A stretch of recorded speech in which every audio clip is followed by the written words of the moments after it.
Витя, привет, привет. Скажи, пожалуйста, как со звуком? Я что-то тут какие-то фильтры пробую. Хочу отключить. Так, лучше. Как со звуком? Не получилось у меня сегодня микрофон подключить сюда. Слышно?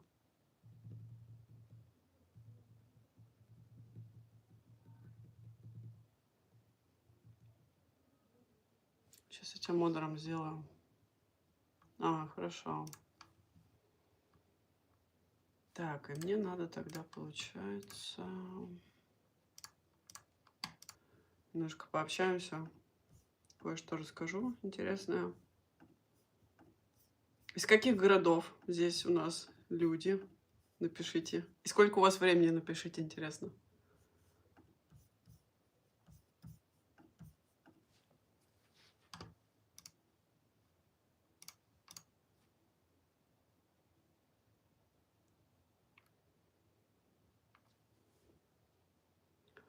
Сочи, Санкт-Петербург. Класс. Сочи плюс, да? Сколько у вас там? Хороший плюс уже. У нас еще снега, но очень много. 17:32. Минск. Была в Минске, в Солигорске. Барнаул, да. Чувашия. Много городов. Ну, я из Москвы, вы уже знаете. Время у нас по Москве. 18:30. Мне просто интересно, насколько отличается часовой пояс. То есть, если я назначаю 18:30, наверное, у многих это уже поздновато. Оренбург.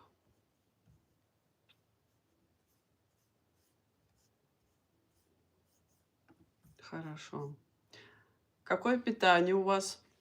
Какими темами интересуетесь? Напишите, чтобы я знала, на какие темы снимать ролики, какие темы с вами обсуждать, что вам, в принципе, интересно. Еда, не еда, может быть, малоедение, может быть, сыроедение, может быть, голодание. То есть какой у вас запрос? Сегодня уклон будет в тему неедения, будем с вами разговаривать. Кто из вас на каком уровне, хотелось бы знать, то есть что вы едите? Едите ли вы животные продукты? Э, Какие? Можете перечислить прям сразу в сообщениях. То есть мясо, там, не знаю, молочка присутствует, или из молочки только, ну, например, масло или яйца. Ам, Какой у вас рост и вес, и к чему бы вы хотели прийти? То есть какая у вас цель? Что вас интересует на моем канале? О чем бы вы хотели читать и получать информацию из роликов в том числе?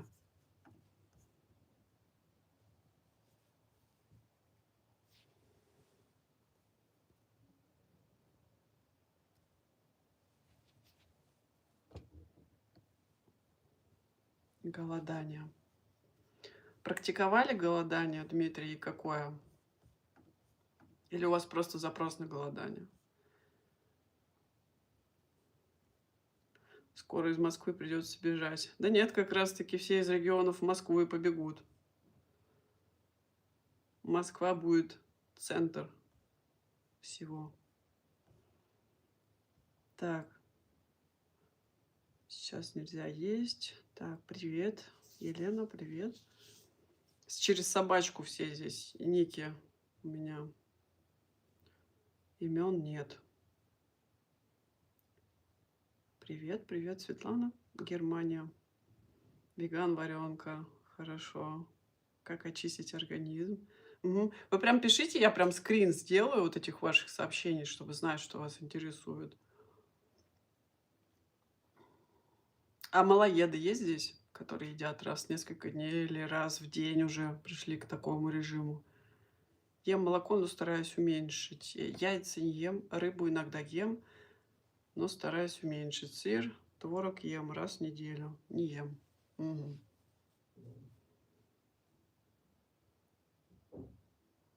Киев. Мгм.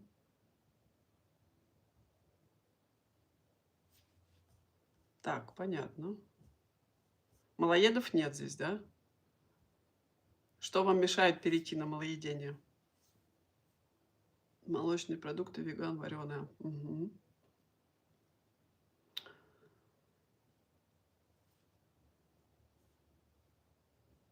Что мешает перейти на малоедение? Зависимость от каких-то продуктов? В чем вы нуждаетесь? Вы нуждаетесь во вкусах или вам интересно еще употребление какой-либо пищи? Или вам, в принципе, нравится потребление? Хочу печеньях. Непонятно, что это. Одни многоеды. Точно. Стараюсь есть один раз в день, работа мешает перейти. Мгм. Физическое, да? Очень многие мужчины жалуются на то, что не могут перейти на малоедение или на неедение, потому что много физически работают. Но на самом деле это может быть помехой только на определенный период времени. Кто заходит, ставьте сразу лайки. Там, по-моему, 2 раза на экран по телефону нажимаете, и сразу лайк ставится автоматически. Это тяжело только в начале. То есть малоедение тяжело только в начале, пока у вас есть токсикоз. Когда вы хорошо очиститесь, вы станете намного более энергичными, чем были даже на обычном питании. То есть это будет намного круче уровень, и вы сможете... А, девочка, ну ладно, я просто тогда про мужчин расскажу. И вы сможете даже перевыполнять свой план. Не знаю, что вы там таскаете, что-то, может быть, делаете ремонт, может быть, за какими-то станками стоите. Вот. Но впоследствии вам может надоесть эта работа, и вам все-таки захочется делать что-то творческим, применять себя, свои возможности новые, да, нового себя куда-то определять в новое место, то есть чтобы шло дальнейшее развитие. Потому что неедение подразумевает дальнейшее развитие. Если вы останавливаетесь на каком-то этапе, вот, например, вы работали где-то, да, какой-то период времени, ну, 2 года, 5 лет, 10 лет, вы вдруг решили пойти на малоедение, в неедение, и не получится совмещать то, что было раньше, с вами новым. То есть вы преобразуете свое тело, преобразуете свою психику, сознание в новую личность. И так каждый раз в процессе развития. Поэтому, если вы идете по пути неедения, а это определенные этапы, которые вам нужно пройти, начиная с сыроедения, ну, сначала, конечно, там веган, вегетарианец, потом сыроедение, потом малоедение, да, потом там питье, по большей части, соков, травяных сборов каких-нибудь, воды, и уже вы переходите на стадию неедения. Но неедение, еще раз, может быть, кто-то не слушал или не услышал о том, о чем я раньше говорила. Неедение – это не полный отказ от еды навсегда. То есть есть вы будете в любом случае. Вы будете есть, может быть, раз в неделю, да, может быть, раз в 10-14 дней. То есть 2-3 раза в месяц, если вы поедите, вы уже не ед. Но при этом у вас куча энергии, вы не теряете вес, вы хорошо выглядите, не серый, не бледный, не зеленый, не желтый. То есть у вас здоровый, достойный вид. Плюс у вас нет на коже каких-то заломов, больших там морщин. Вы довольно-таки свежий человек. В любом случае вы будете выглядеть моложе своего возраста. А если у вас куча энергии, если вы живете осознанно, что такое осознанность? То есть вы постоянно наблюдаете, созерцаете этот мир, все свои какие-то действия в этой физической реальности. То есть вы делаете все осознанно, вы за всем наблюдаете. Плюс без состояния безмыслия на неедении практически ну, сложно задержаться. То есть это нужно уметь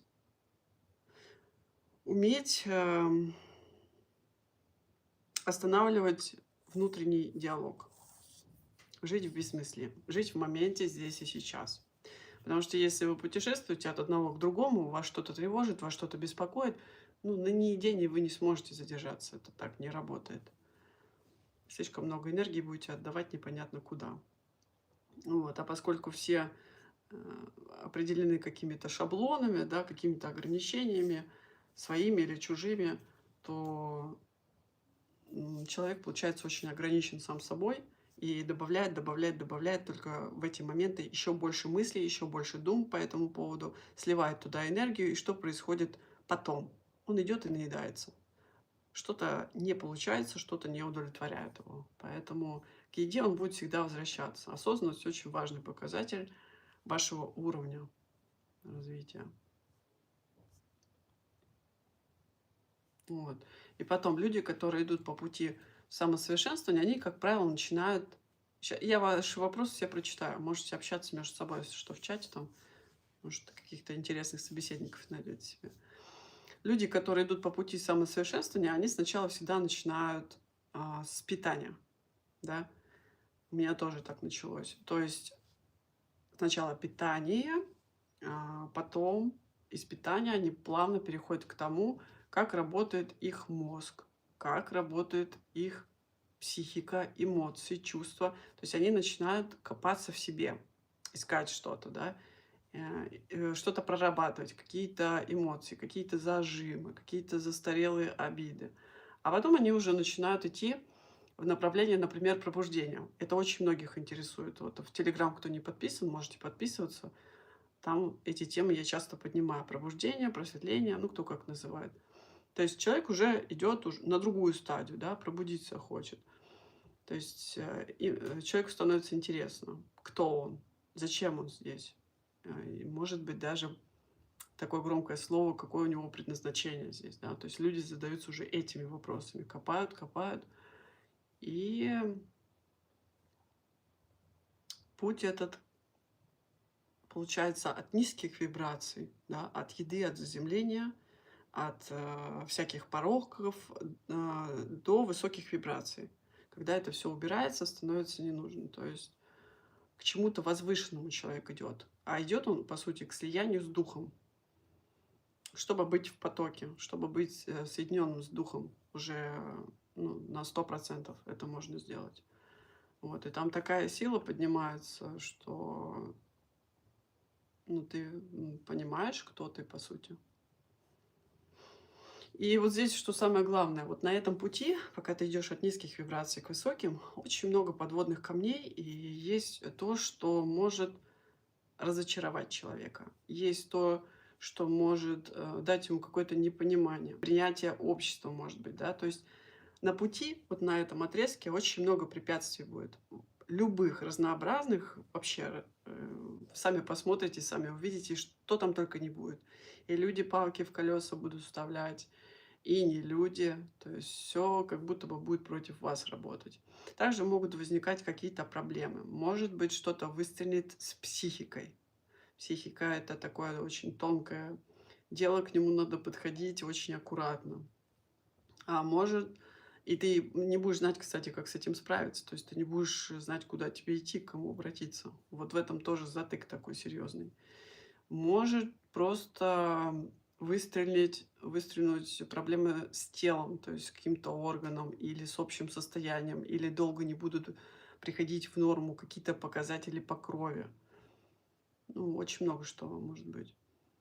Вот. А кто-то, например, идя а, к просветлению, да, к пробуждению, начинают употреблять какие-то вещества. Ну, вы знаете таких людей. И понимают потом, как это все в жизни применять. То есть они много чего познали, много чего поняли и изучили, да. Кто-то к энергии, к пониманию энергии приходит, кто-то приходит к эмпатии очень сильно, кто-то сверхвозможности открывает. И задача человека — это все внедрить в свою жизнь. Вот здесь вот затык большой. То есть он получил какие-то бонусы, но это нужно еще интегрировать в свою жизнь и с этим жить дальше, раскручиваться. А там нужна сила, там нужно понимание, там нужен анализ. Поэтому людей это очень сильно стопорит, и они начинают откатываться назад или уходят в какую-то длительную стагнацию на десятилетия, а могут вообще из нее не выйти. Вот эти стопы, которые я перечислила, они являются неким барьером на пути того, чтобы слиться полностью с собой, то есть соединиться с духом, выйти на себя. Это нужно прекрасно все понимать и учитывать, потому что людей, которые хотят прийти к малоедению, к неедению много, к просветлению, к пробуждению много, но мало кто до этого доходит. Очень много возникает на пути каких-то препятствий. Так, вопросы.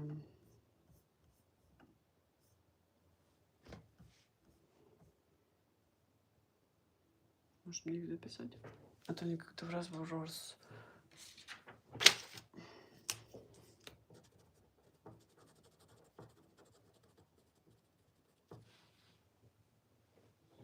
Так. Сейчас перепишу ваши вопросы, которые вас интересуют. Не могу отказаться от мучного, лаваша, хлеба, яиц, сладкого, халвы. Что делать? На консультацию приходи. Так. Правда, есть глисты в организме, что надо очищение. Да, конечно. Ну, не у всех, но есть. Да, у большинства есть. Глисты, даже не столько глисты, сколько микропаразиты. Глисты точно есть у людей, которые держат домашних животных и не пьют препараты медицинские, чтобы их изгонять. Ну, кто целуется с собачками, с кошками, у них определенно есть глисты. Такая красивая. Спасибо. Хотела бы развивать. Я сейчас на сухом каскадном голодании. Потом хочу так и оставить, только сырые фрукты. Не едение, просто наблюдаю. Мгм. Очень хорошо. А каскад сколько дней делаете? На месяц зашли? 1-1 или 3-3? Привет, Солигорск, как очистить тело? О, Солигорск.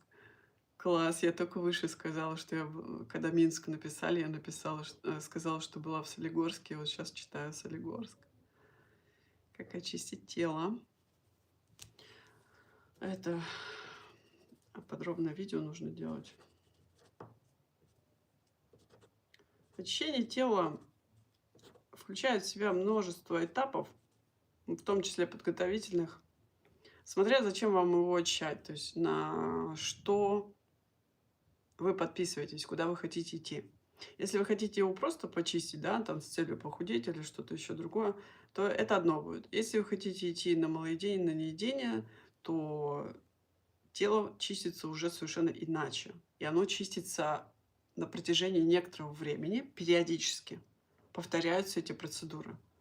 Без очистки задержаться, именно задержаться на неделе не получится. То есть перейти вы сможете, но это будет очень короткий промежуток времени, и вы вернетесь к еде. И причем там обеспечены срывы. То есть если вы, например, убирали продукты, это там мучное, молочное, да, там животные продукты, и не чистились, например, переходили на малоедение, потом вдруг вы решили после голодания остаться на неедении, если вы не очищались, вы сорветесь. Вы будете хотеть есть в какие-то моменты очень сильно, и вы вернетесь к еде. Поэтому очищаться нужно обязательно, это важно. Я отказался от мяса, очень доволен собой. Объяснение, что мы не плотоядны, меня устроили. Но пока что по неедению я не осведомлен настолько, чтобы перейти на него, пока собираю инфу. Мгм. То есть вы только пока, ну, можно на ты. Ты только пока отказался от мяса, а рыба, а яйца, а молочка ешь? Мясо давно не ем.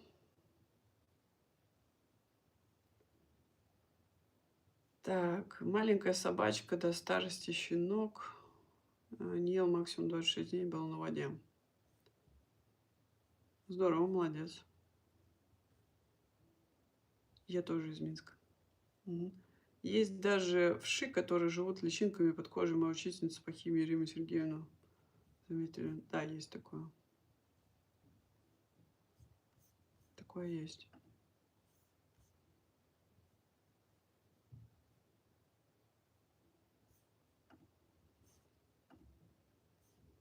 Так, вроде бы все ответила.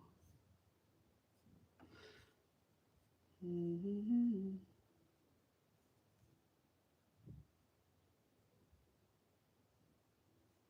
Неедение нужно изучать не один год и пробовать все на себе, чтобы понять, как оно работает. Там есть некоторые нюансы, которые, конечно, я в видео не рассказываю, я даю их только на консультациях по неедению, потому что если ты не будешь знать эти нюансы, ты на неедение не перейдешь. Ну, то есть тебе будет казаться, что ты вроде как перешел, но это будет обычное голодание. А голодание и неедение — это совершенно разные вещи, абсолютно разный подход, абсолютно разная система. Э, Кто был, тот знает. Там не получится обмануть себя в первую очередь. Других ты можешь обмануть. Если ты уставший, без энергии, без сил, вот дело не в том, сколько тебе лет. Это может быть и в 15 лет, и в 20 лет, и в 50 лет ты можешь быть уставший. Дело не в этом. Дело в твоих привычках. То есть, что ты привык делать изо дня в день, что тебя выматывает. Какие-то пагубные, негативные привычки. Нужно менять свои привычки и отказываться от того, что делает тебя слабым. То есть нужно отказаться от пагубных желаний, от пристрастий, от каких-то наслаждений, отказываться от прокрастинации, отказываться от желания, чтобы тебе всегда было легко. Нет, все в норме. Окей. Обязательно нужно наладить свой режим сна, если вы хотите на малый день, на неедение. Если вы спите мало или если вы спите много, это будет сказываться на вашем мозге, вы будете непродуктивны, вы не сможете нормально анализировать, думать и делать какие-то верные выводы. Также, если вы живете по настроению, это тоже очень плохо, потому что эмоции, которые зашкаливают, да, они не проработаны, то есть нет не понимания истоков, откуда все это идет. Вот это нужно все понимать, прорабатывать свою психику. Также нужно понимать, что не бывает пути без ошибок. Ошибки допускают все. Чтобы стать более сильным, чтобы расшириться, чтобы расти, приходится допускать ошибки. Приходится ошибаться в чем-то. Там твой рост. В ошибках твой рост. Если вы думаете, что вы не будете заниматься своим телом, когда перейдете на малоедение, на неедение, это большая ошибка, потому что вам нужно делать уклон на тело. Если у вас нет возможности ходить в спортзал, да, ну, по финансам, там, значит, вам придется заниматься дома, на улице, дома, купить гантели, неважно, какие-то тренажерчики, там, мини-тренажеры. Обязательно нужно уделять внимание телу. Если ты работаешь только с головой там, или с психикой и думаешь, что у тебя будет результат, то это не так. Нужно работать обязательно с телом, подключать тело.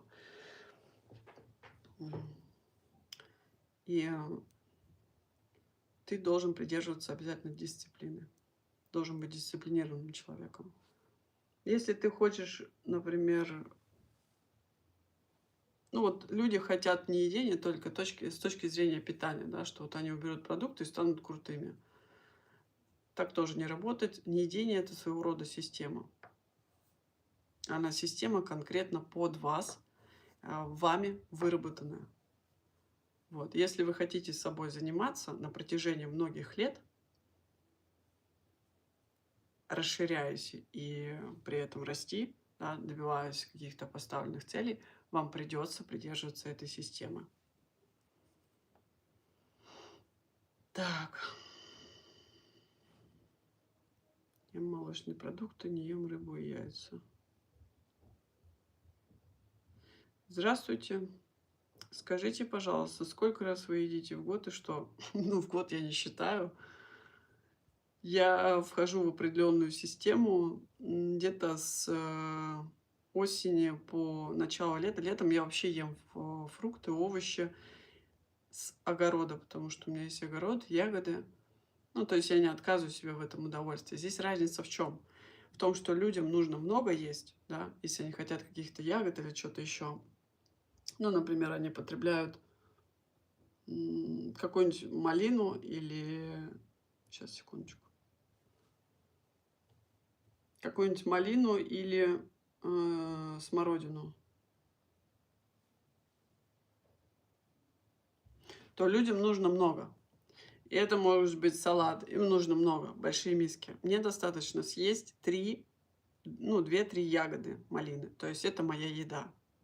На день, может быть, на 5 часов. Потом я могу съесть штук 5 смородины черной. Понимаете? Вот разница.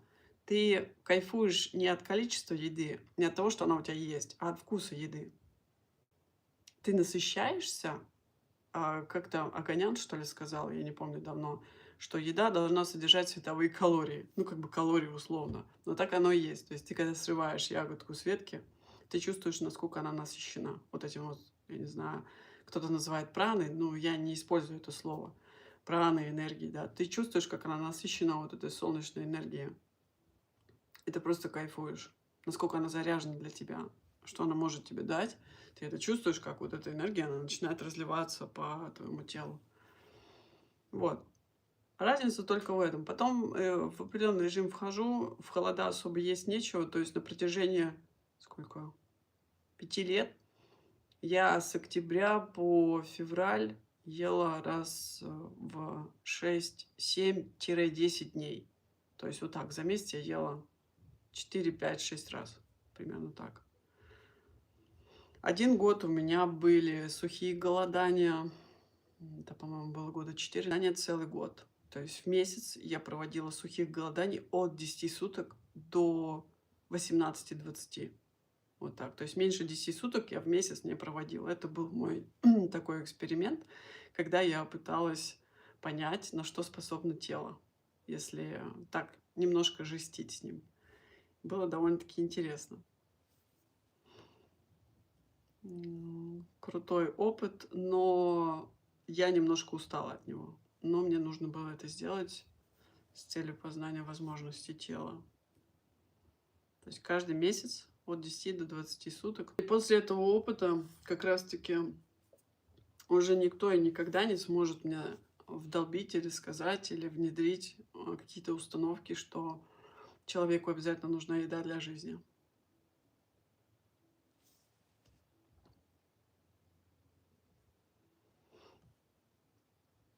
Мгм.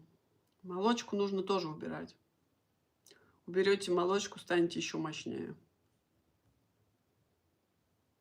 Жаворонки и совы — это миф или реальность? Да, это все ерунда. Это только у вас в голове жаворонки, совы. Если вы будете ложиться спать в 9-10 часов, вы приучите свой организм вырабатывать определенные гормоны, и вы почувствуете себя совершенно другим человеком. Жаворонки и совы придумали люди, которые придумали также еду.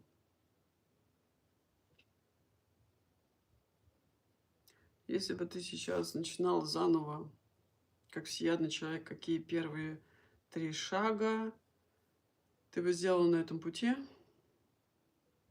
Ты имеешь в виду, на каком пути? К неедению?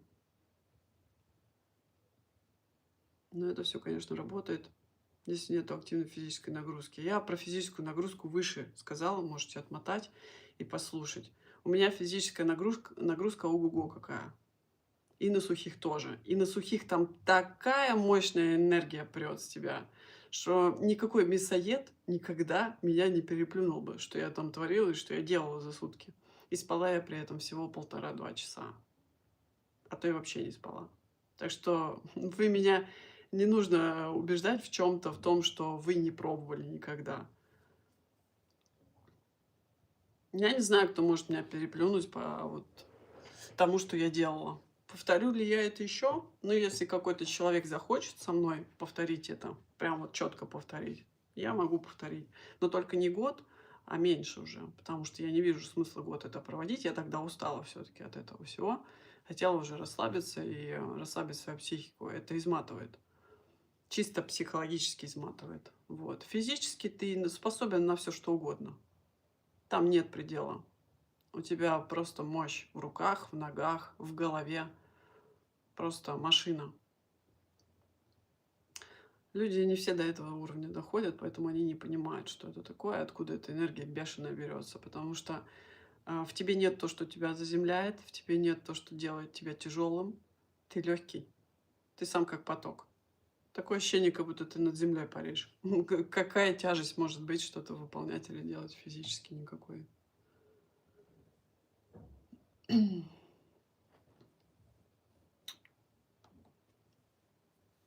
У вас должна быть определенная система, которой вам придется придерживаться на постоянной основе, как я уже сказала, да? То есть то, чего люди не делают в обычной жизни, на обычном питании, всеядные, да, люди, им это и не подойдет. Это подойдет только вам. Вам придется это делать на постоянной основе. Но здесь нет никакого напряжения. То есть эта система, она разработана вами для вас. Понимаете? Вы разрабатываете систему для себя. Эта система не подойдет людям на всеедение, не подойдет на сыроедение, на веганстве. Это чисто ваша выработанная вами система, которой вы будете придерживаться. С четкими последовательными действиями, с дисциплинированным подходом, с осознанностью, потому что вам нужно понимать и осознавать то, что вы делаете. Это сильно. Это ваш рост. Когда встаешь на этот путь, остановиться уже невозможно. То есть вот в этот поток, когда вливаешься, все, ты в нем. У тебя получается все, что тебе нужно для жизни. Все складывается так, как тебе нужно. Это всего касается. То есть тебя ведут, такое ощущение, но ты понимаешь, что не тебя ведут, ты сам идешь. Потому что ты в поток попал. То есть многим кажется, что прийти к недению это сложно. Ой, не сложно, что нужно особо ничего не делать, просто убрать продукты. На это все уходит очень много времени. Потом еще нужно приготовить еду, помыть посуду, вынести весь этот хлам, мусор, да, пластик весь этот. Очень много мусора образуется от людей. Семья там из 3-4 человек производит просто катастрофически много мусора. Тебе достаточно просто что-то попить. Едение — это, можно сказать, тоже питание, потому что питание от слова пить. То есть ты все равно питаешься. Но ты не ешь так, как обычные люди. Ты живешь уже в другой системе. И в другой системе ценностей. Поэтому, ну, это не сложно. Сложно возвращаться к предыдущему образу жизни. Сложно коммуницировать с людьми, которые остались далеко позади тебя. То есть участвовать в каких-то посиделках, с кем-то в компании, да, коммуницировать. Сложно возвращаться в ту версию предыдущую себя. Это тяжело, и все-таки это не нужно. Для пластичности, для того, чтобы понимать, как коммуницировать, как вливаться без проблем куда-то, нужно это пробовать. Не идти в отрицание того, что ты таким же был, что это есть, и это будет существовать всегда. То есть это принятие.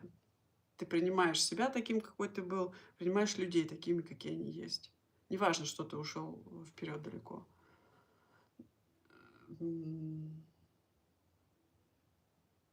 Но ты вот сидишь с ними в компании, понимаешь, что вот эту чушь, которую несут люди, она тебе вообще не нужна по жизни.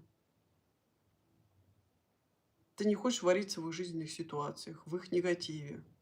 Когда люди варятся в своих проблемах только по своей вине, и ты это все прекрасно видишь, и больше всего ты удивляешься тому, что люди не хотят из этого всего выходить. То есть их все прекрасно устраивает. Такой выбор жизни их устраивает. Но если бы их не устраивало, то они бы что-то меняли, правильно? Вот. Но им проще пойти в магазин, купить себе выпивку, купить себе пожрать и сидеть возле дивана, смотреть телевизор. Они этим довольны очень, но недовольны всем другим. То есть они недовольны самой жизнью, недовольны работой, недовольны любимым человеком, мужем, женой, детьми, что они не слушаются. Все плохо у людей. Раз им нравится так жить, значит, они так и продолжают жить. То есть спустя какое-то время ты видишь, насколько ты вышел из этой системы, вот круговорота вот этого, как белка в колесе. И начинаешь жить уже совершенно иначе, совершенно отлично от них. Сложность остается лишь в коммуникациях. И вопрос в том, нужно ли тебе это все на том уровне, на котором это все находится. Насколько тебе это все важно, насколько тебе это интересно, хочешь ли ты продолжать в это во все играть. Для разнообразия можно, но на постоянной основе нет. Это сложно. Это не твой уровень, и ты это прекрасно понимаешь. Поэтому твоя система, она выстроена для тебя. Там много что входит. Твоя пластичность — это нужно только для тебя, чтобы наращивать дальше силу, становиться больше, расширяться, да, становиться сильнее, расти. Нужно это все делать. В одиночество уходить нельзя. То есть и ошибка людей в том, что неедение — это убрать просто еду. Это не так. Неедение — это работа по многим-многим-многим аспектам жизни. Это должен понимать каждый человек. Просто убрать еду не получится. Потому что когда я читаю сообщения в чате, или вот даже сейчас здесь в чате, или в Телеграме у нас в чате, кто не подписан, подписывайтесь, у нас в Телеграм чат есть и группа есть. Там очень много у меня постов. Сейчас ссылку скину. Очень интересных постов.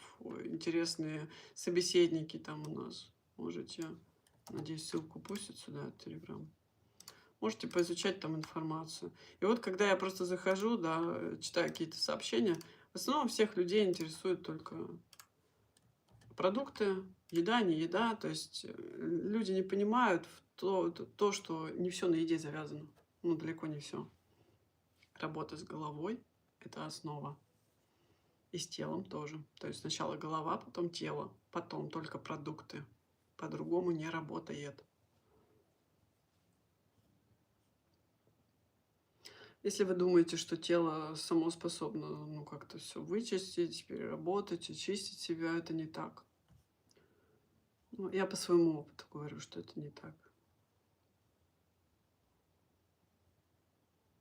Я делала много чисток, голодала, и опять делала чистки. Я думала, наконец-то я очистилась. Нет, нужно было еще дополнительно проводить чистки, определенные те, которые я не делала, чтобы наконец добить то, что мне нужно было добить. Убрать помеху. Вы болели. Ну, слово не буду читать. Нет.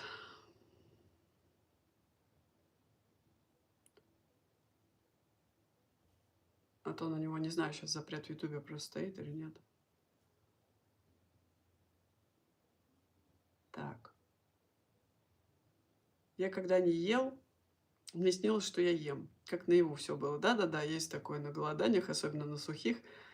Эм, Тоже очень часто, особенно раньше, снилось то, что я вот в голодание зашла в сухое. Сутки двое-трое я их провожу. Ребят, поставьте лайки, кто не ставил. 2 раза по экрану тапните по телефону. Я захожу на сухое, и мне на 2-е, 3-е или 4-е сутки начинает сниться, что я поела. Как я расстраивалась во сне, чуть ли не до слез. Думаю, ну вот, вся работа обломалась. Ну как так? То тортики были, то какие-то фрукты, то соки. В общем, на чем я только не выходила. И пирожки были. Ну, я очень сильно расстраивалась, разочаровывалась во сне. Всю работу, думаю, на смарку. А потом, когда просыпаешься, такое облегчение. Думаешь, блин, это был только сон. Как повезло. Иду дальше. Но бывает так, что во сне может что-то присниться, да, вот в частности, когда я пила свежевыжатые соки именно во сне, на сухом, значит, мне нужно было выходить уже, потому что само тело, оно давало понять, что хватит, надо прерывать. И если я не прерывала голодание, дальше шла, у меня были проблемы. То есть я утром просыпалась, я все сны свои запоминаю, я попила, думаю, ну все, значит, сегодня я буду пить. И это не мое желание было, так всегда и происходило. То есть получалось так, что я пила в этот же день либо вечером, либо уже в обед. А встаю я рано. Здравствуйте, здравствуйте. Еда не нужна, проверь на себе, но если хоть ягодку съешь, то все по новой начинаешь есть. В этом, Михаил, и проблема людей, которые хотят убрать еду. Понимаете? У меня нет зависимости от еды. Я могу не есть. У меня проработана очень хорошо психика. То есть, если вы со мной где-то будете находиться, и я решу для себя не есть, я не буду есть. Если я решу съесть там ту же ягодку, да неважно что вы там будете есть, салат, я решу с вами съесть, я не накинусь на еду. Я съем пару ложек, долго жуя, наслаждаюсь вкусом, и мне этого будет достаточно. Вкус. Мне не нужно забивать желудок. Мне не нужна еда как таковая, потому что я знаю, что организм будет работать только на ее выведение. Зачем мне ее в себя пихать? Не зачем. Вот, поэтому, ну, это уже большая работа, не один год. У нас есть чат по неедению. Я там все это прекрасно рассказываю. Люди прекрасненько над собой работают в этом направлении. Они копают, копают, копают, копают психику без конца. Это нужно делать, чтобы понимать. И у многих очень хорошие результаты. Также у нас проходили живые встречи, где я разбирала по полочкам определенные проблемы людей. Да? Там, ну, кто-то на булки срывался без конца, кто-то там на конфеты, кто на что. Это все отслеживаю, то есть в моменте, откуда все это идет. Проводила одну девушку у нас аж далеко-далеко назад, в прошлое, в детство. Вот, докопались, откуда у нее все это идет. И после этого это все ушло, понимаете? Нужно работать с этим. Не все так просто с вашим аппетитом и с вашим голодом. Это эмоциональный голод. Вот что нужно запомнить. У меня очень большой опыт, то есть я разбираюсь очень во многих аспектах, и я могу отследить, когда общаюсь с человеком, где у него затык, где у него проблема, и как ему помочь. То есть я это все вижу прекрасно, я это все чувствую. И мне не нужно после меня идти к каким-то психологам, каким-то там на расклад, я не знаю, рун, там, к тарологам, гипнологам. Ничего не нужно, потому что я работаю по всем направлениям с человеком. Я разбираю его на кирпичики, на молекулы. Это, конечно, ну, не сразу так в моменте. Это будет стоить тогда гораздо больше по деньгам. Но это все поэтапно делается. И плюс может не выдержать психика. То есть нельзя сразу разбирать вот так человека, потому что может случиться истерика, может начать сильно тошнить, может начать сильно голова болеть, может давление подняться. Это все очень сильно отражается на теле, поэтому нужно аккуратно. Я чувствую людей, и я знаю, как с ними работать аккуратно. Я не люблю форсировать. Да, результат был бы отличный, если бы я разобрала человека сразу, и все реакции посыпались бы у него, там, и слезы, истерики, тошнота, там, не знаю, рвота, трясучка, температура, все бы у него посыпалось, но это не дает такой результат, который я хочу видеть. А я хочу видеть результат стабильный, да, и проработанный, чтобы был человек сразу же, чтобы у него было понимание. А не устроить ему какую-то встряску, чтобы ему стало плохо, и он потом не знал, что делать со своими состояниями позже, потому что психика еще не стабилизировалась. Тело догоняет намного позже все. То есть тело пропускает все это позже. Сначала идет голова. Вам нужно понимать, понимая, вы прорабатываете, потом все это переходит в тело. На это нужно время. Это не час, не два. Это может занять дни и недели. Так что это все серьезно. Нужно больше времени телу, чтобы подстраиваться. Нужно, все-таки я придерживаюсь того, что нужно идти плавно и спокойно. Это основа. Работать с ограничивающими убеждениями, работать с эмоциями. Все это я рассказываю в группе по неедению, в спонсорской нашей группе. Вот. Идти в расширение. И потом, когда вы прорабатываетесь, ваше тело начинает работать на людей. То есть оно, знаете, как по цепочке, как Wi-Fi. Я передаю вам, вы берете, передаете другим, там, например, детям, маме, мужу. И вдруг муж начал чем-то интересоваться, и вдруг там а, муж начал больше зарабатывать, например. Вдруг дети стали как-то меньше болеть. Понимаете, это все идет дальше, дальше, дальше. И я раздаю. То есть я как проводник иду, потому что я прочищаю людей. Вот, ну, те, кто был на живой встрече, они видели, как все это работает. У нас была живая встреча, 4 дня проходила. Я снимала коттедж, мы там работали с участниками. Снимали внутреннее напряжение, прорабатывали установки. И после встречи участники не хотели есть. Они уже на встрече не ели ничего практически. То есть там кто-то уже похудел хорошо, кто-то хорошо выглядел. Ну, и у всех было позитивное, классное настроение. И есть никто не хотел. Ну, за 4 дня там, ну, было то, что просто поесть, понимаете? Нет того, что человек хочет есть. Просто это ушло. Плюс, когда участники вернулись домой, у них многие продукты просто отвалились. Все это есть у нас в Телеграме, все отзывы, все написано. Можете почитать. Сладкое у кого-то ушло, у кого-то булки ушли, мучное ушло. Есть люди, которые приехали, вообще начали просто голодать. Просто с лету спокойно, 21 день. Без всего, без подготовок, на воде, на чаях, на травах. Есть люди приходили с определенными запросами. То есть кто-то хотел бросить пить. Ну, есть и такие люди, у всех свои проблемы, у всех своя жизненная ситуация нелегкая. Кто-то выпивал, да, ну, был запрос там бросить пить. Кто-то хотел работу там найти. Желания исполнились. Все, кто приехал домой, с задержкой все желания исполнились. Человек не мог бросить пить, я не помню, то ли 30 лет, то ли 35, ну что, то ли 25, что-то такое. Вот, в моменте я с ним проработала. Мне просто нужно было коммуникацию с ним установить, определенные точки найти. Я понажимала, человек написал через, получается, раз, два, три, четыре, пять. Через 5 или через 6 месяцев, что он бросил пить и вообще не пьет уже, не хочет даже. То есть его не тянет, это, такого не было никогда. Вот так это работает. Поэтому неедение и малоедение очень помогают в саморазвитии, в понимании каких-то процессов.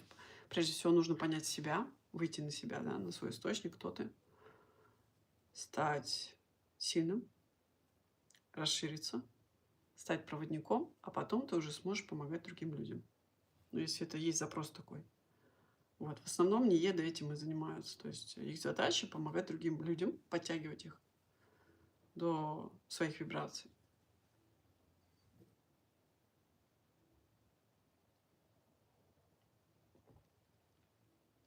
Спасибо за сердечки.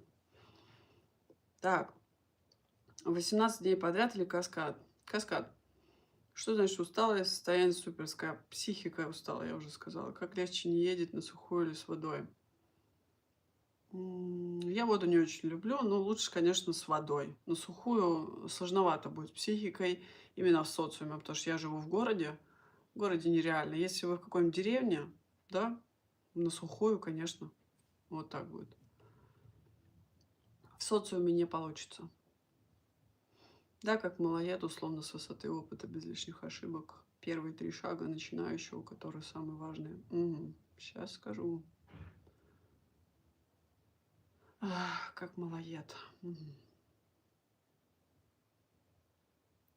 Самое важное. Сейчас найду это сообщение исходное. Где оно?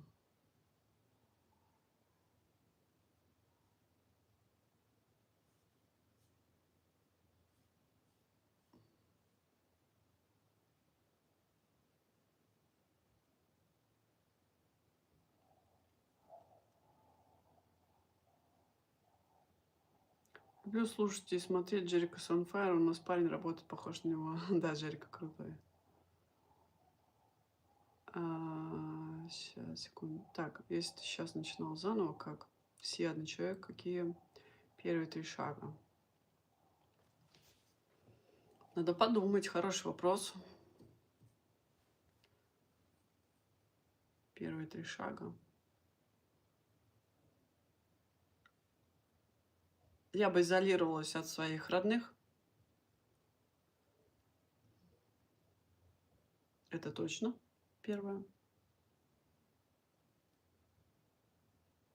Я бы начала изучать направления осознанности, просветления, вот это все какие-то люди, которые в Ютубе говорят про пробуждение и прочее, прочее. В этом бы направлении туда же входит и безмыслие, да, осознанность. В общем, уклон на осознанность. И третий шаг, я бы изучала очень детально то, что я и делала, организм. То есть как он взаимодействует, как система взаимодействует вся полностью, что происходит, все системы, все среды, клетки. Я бы это все изучала. Ну, я этим и занималась. Все органы, как что работает. Искала бы какие-то научные труды. Кто что говорит про белок, про мясо. Вот, это был мой первый шаг. Ну, на моем пути. А сейчас бы я бы это на третье поставила. Потому что сначала бы я изолировалась, потом бы я изучала осознанность, как я сказала, там все, что есть. И третье это было бы изучение тела как машины, как механизм, как он работает, за счет чего существует, что ему нужно и что ему не нужно. Вот такие бы шаги я провела.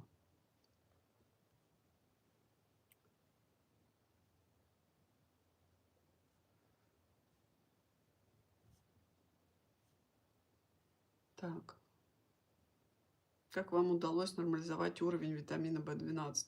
Он у меня особо не опускался, то есть ниже нижней границы он у меня не был. Спасибо, благодарю.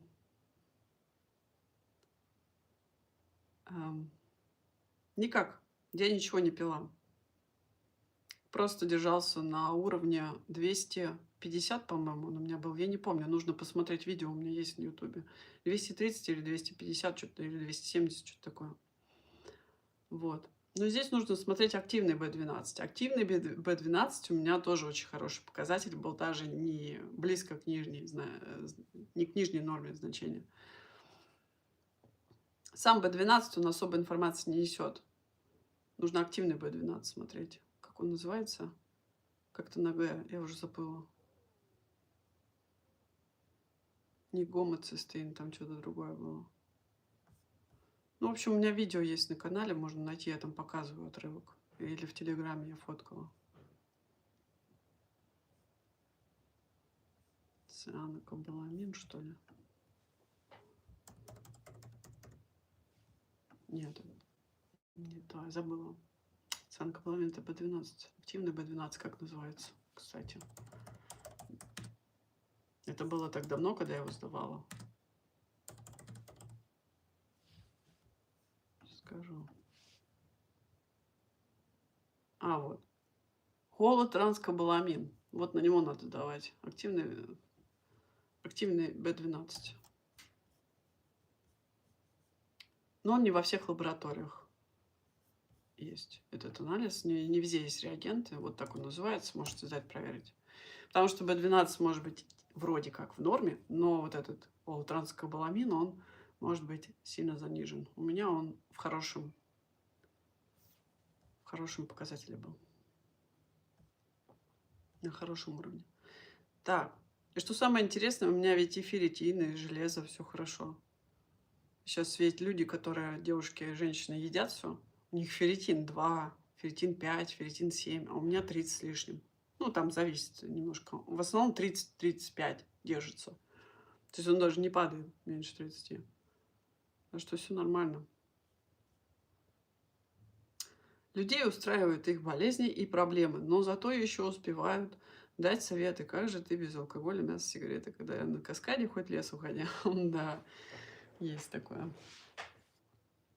Просто я не знаю людей, которые, например, сейчас там вещают, реально, которые живут без зависимости к еде. Потому что зависимость к еде есть у всех. Я могу не есть очень-очень спокойно и очень-очень долго. И это никак не скажется на моей психике. Ну, я только более спокойно стал, ну, еще более спокойный. И мне будет еще более пофигу на все. То есть не едение плюс в чем? В том, что вы становитесь, когда соединяетесь тем более с собой, да, когда вы в потоке, вы становитесь в принятии этой жизни. Просто все принимаете и живете в кайфе вот от этого потока. Потому что вы понимаете, кто вы. И что на вас ничто не может вообще воздействовать, никак влиять. Потому что вы до этого всего. То есть уже Личности нет. Вы можете входить в какие-то личности, чтобы что-то там как-то играть, что-то делать, но вы рассуждаете с ними каждый раз, понимаете? Вы выходите в свой источник каждый раз. Ну, то есть я таких неедов не знаю. Все нееды зациклены только на еде. Еда, не еда, еда, не еда, пить, не пить, есть, не есть. Вот и все. А о чем-то таком, ну, реально крутом, интересном, там, о сверхвозможностях никто из них особо не рассказывает. Значит, этого нет. Если бы это было, они бы с радостью делились. М. Чтобы люди знали, что это есть. Я рассказываю, да, то, что позволяют пространство, интернет-пространство, я делюсь, рассказываю. У нас в группе по неедению, в закрытой группе, я много чем делюсь. Там участники читают очень интересные мои истории. Я даже фактами подкрепляю. Поэтому, ну, для особо неверующих.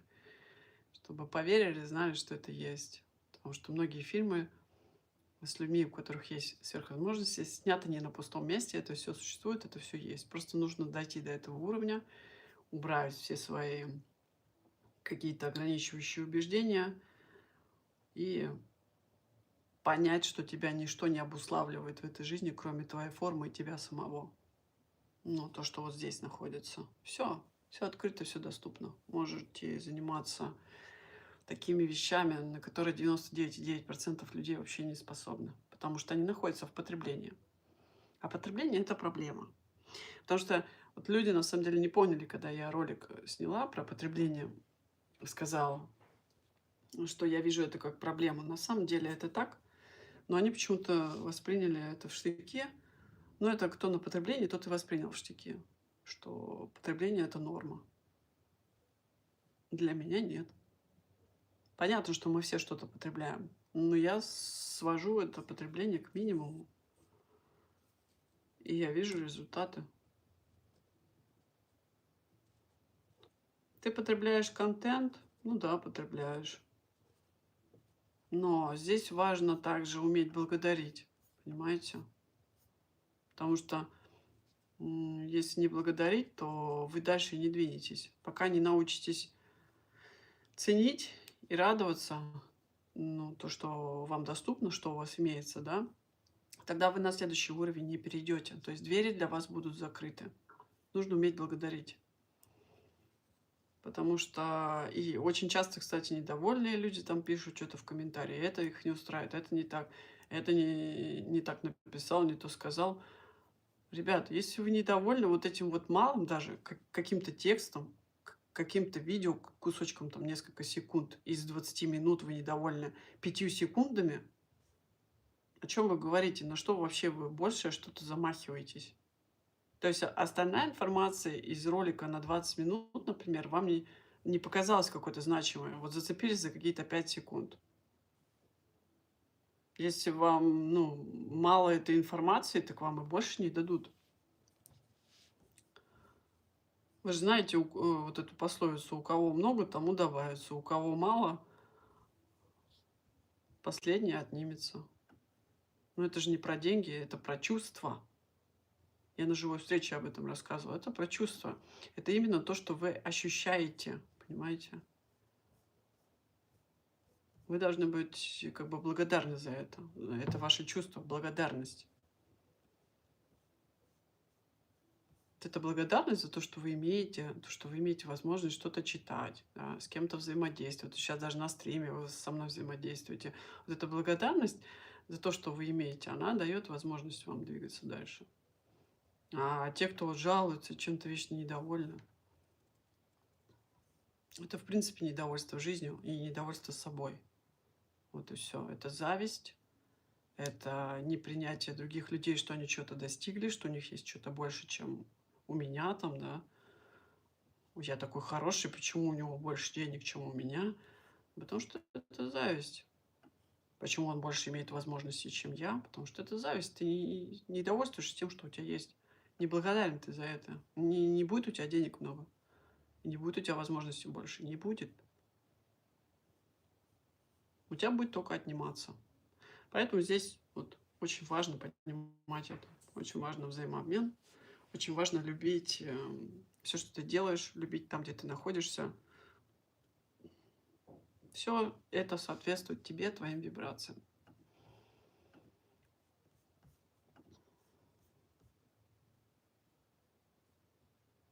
А вы кофе пьете иногда? А, срывы бывают, да. Ну, как срывы? По желанию. То есть, если я хочу, например, выпить какой-нибудь латте там или раф, я выпью. У меня нет никаких ограничений. Единственное, что я не хочу, не стала бы, скорее всего, есть, это животные продукты. То есть я когда отказалась от мяса, у меня какие этапы были, если интересно, могу рассказать. Я отказалась от мяса, потом такая, кстати, это ремарка. Ребят, я ем или пью что-то с целью исследования, потому что я каждый раз расту, да, и я каждый раз расширяюсь, и мне важно понимать, как продукт влияет на мое новое состояние, понимаете? Мне это важно понимать, потому что год назад, 5 лет назад кофе, шоколад, там не знаю, что я еще пробовала, яйца, они влияли совершенно иначе. То есть я изучаю продукты, я изучаю, как они действуют на психику, как они действуют на тело и как тело им сопротивляется, что происходит. Плюс продуктами я могу управлять своим состоянием. Если мне нужно какое-то определенное состояние, ну, получить, да, для, ну, не знаю, там, для взаимодействия с другими людьми, например, мне нужно чуть понизить свои вибрации, я знаю, какие мне продукты использовать. Если мне нужно добавить себе скорости, я знаю, какие продукты нужно использовать. Продукты питания, понимаете? Вот, поэтому если кофе тоже очень хорошее имеет свойства, я видео сняла, да, про кофе, я рассказала там его свойства, но это не все. У него есть еще очень интересное свойство, из-за которого я могу его иногда использовать, но это редко. Это первое, у меня ушло мясо, я убрала, потом у меня ушли рыба, позже, намного позже. Остались у меня только креветки и сырая рыба, красная сырая рыба осталась, не пареная там. Вот, потом я убрала после мяса, по-моему, креветки, вот точно не, да, креветки я убрала. Это было все растянуто во времени. Это примерно было 3, может быть, года, 4 года, потому что срывы на эти продукты были на креветки, на рыбу. Вот, потом я убрала так, мясо, креветки, мясо, рыбу, креветки. Потом я убрала яйца. И, по сути, после того, как я убрала яйца, я поняла вообще, что это за тяжелейший продукт, яйца. И больше у меня желания вообще не возникало их есть после того, как я их убрала. Потому что я срывалась частенько на омлет. Яичница или омлет, что-то такое. У нас есть женщина, у которой свои куры, у нее очень вкусные яйца. Поэтому мне вот этот вкус очень нравился. Я же пила сырые желтки яичные. 3 в день могла съесть, 2 в день могла съесть. И иногда срывалась вот на жареное яйцо, там, на омлет. Вот. Когда я убрала яйца, во-первых, у меня сразу тело дало понять, что яйца – это очень тяжелый продукт, очень сильно заземляет, пипец как заземляет. И мне такое ощущение было, что даже мясо не так заземляло, как яйца. Не знаю, с чем это связано. Вот. И яйца, что немаловажно, перекрывают сверхвозможности. Они очень сильно понижают вибрации, перекрывают сверхвозможности. Это я по себе поняла. И вообще не нужный продукт на самом деле. Я просто слушала Оганян, что она советовала есть сырые желтки яичные. Поэтому я их ела очень много лет и срывалась на яичницу из-за вкуса яиц. Вот. Яйца я убрала, и, получается, за яйцами подтянулись все остальные продукты, что самое интересное. То есть я на молочку тоже срывалась очень часто.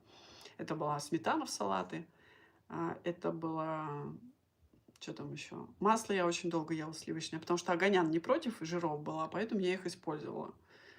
Я ей очень сильно верила, доверяла, слушала ее. Много роликов.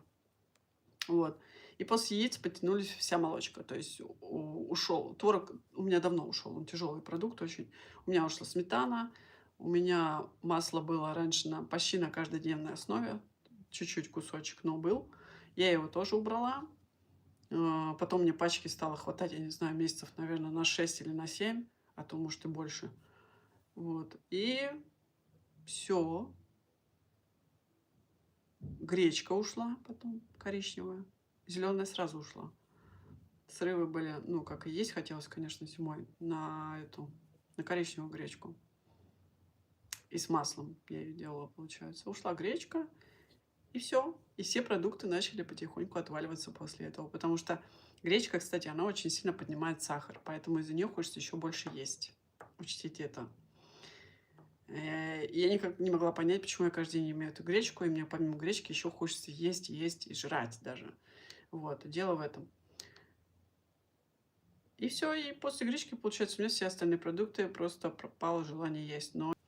И в какой-то момент я почувствовала, что как будто мое тело сказало спасибо реально за то, что ты вот так вот сделала, все убрала.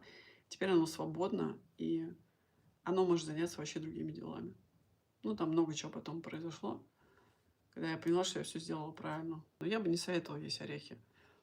Вот, это очень тяжелый продукт, они не перевариваются, ну, они перерабатываются организмом. Плюс они способствуют целиакии.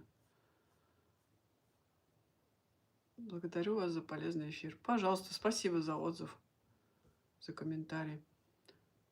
А потребление информации у меня реально зависимость больше, чем от еды. Да, есть такое. Ну, смотри, какой информации.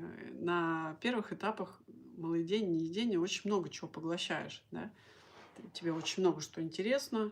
Хочешь ты и то, и то, и то узнать и понять. Поэтому, ну, это нормально. Просто если есть возможность, вот вы у кого-то информацию много, например, изучаете, читаете, не забывайте благодарить людей, которые вам дают эту информацию. Неважно чем. Вы можете сами спросить, как можно вас поблагодарить. Вам человек может сказать, поставьте лайки, напишите комментарий, или может сказать, не, ничего не надо, спасибо, мне достаточно вашего там благодарю. Но у меня этих благодарю уже на Ютубе, я не знаю, миллион просто. Каждый день читаю благодарю, благодарю, спасибо, благодарю. Вот. Но можно и материально благодарить. Это на самом деле зажигает, наверное, как-то и подстегивает. То есть ты понимаешь, что делаешь что-то полезное, люди тебя так, вот таким образом благодарят. И это мотивирует делиться и делать еще больше, потому что ты видишь отдачу. Вот. А когда не пишут комментарии, не лайкают, не донатят, конечно, ну, как-то не хочешь ты ничего делать. То есть мотивация пропадает. Деньги — это же мотивация. Лайки, репосты — это же мотивация, правильно? Комментарии — мотивация. Для автора это очень важно. У меня витамин D вырабатывается после твоих стримов, потому что ты солнышко, спасибо. Да, здорово. Круто. Надо сдать. Сейчас лабораторию тебе вышлем. Это же очень индивидуально, смотри, какой организм. Что русскому хорошо, немцы сами знают, что, но тема интересная. Да. Индивидуально, ну, мое мнение, что если у человека есть запрос на неедение, он может на него перейти вообще спокойно, в принципе.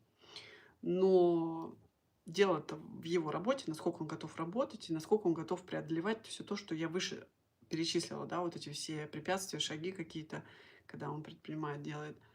Поэтому, ну, переслушайте, если не слушали, насколько он готов, и насколько есть у него готовность. Представляете, я этим занимаюсь 10 лет. 10 лет. Это не год, и не 2, и не 3. Вот. Так, яйца хуже, чем мясо? По моему мнению, да. Да. То есть действие яиц на мой организм, я могу сказать, что яйца хуже, чем мясо. Но ты яйца можешь есть каждый день, правильно? Омлет там или пожарить яйцо. 3 яйца, 4 яйца. То есть практически каждый день ты можешь их есть.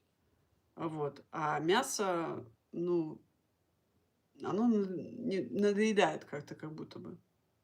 То есть ты можешь его есть, но оно как будто бы надоедает. Ну, это я про себя говорю. Поэтому я его ела мало. Если бы я ела каждый день мясо, возможно, я бы сказала, что мясо идет наравне с яйцами. То есть и тот продукт ужасен. Но поскольку я особо не мясоед была никогда, я ела мясо, может быть, ну, 2-3 раза в неделю. А яйца я часто ела. Поэтому я могу сказать, что яйца хуже, чем мясо. Особенно те, кто верит там в какую-то группу крови, да. Ну, по группе крови там питание подбирается. Вообще это, конечно, умора. Смешно. У меня первая группа крови — это вообще мясоеды. Типа: "Вы без мяса умрете. Вам нужно обязательно мясо есть". Да. Так, говорит: "Привет". Привет. А орехи сухофрукты. Ну, про орехи сказала, сухофрукты, вы знаете, они очень сладкие. Я против сахара, против сладости, в принципе. Я даже сладкие фрукты не люблю. Можно сказать, ненавижу. Раньше я была сладкоежка, но когда я почистилась, когда я поняла, что такое сахар и как он влияет на наш организм, а он идет в отрицание сладкого, ему это не нужно, ему противно, ему это не хочется, он всячески хочет от этого избавиться, глюкозу понизить, все вывести это быстрее, всю эту химию. Ему не нужен сахар. Организму не нужен сахар. Даже из фруктов эта фруктоза ему не нужна.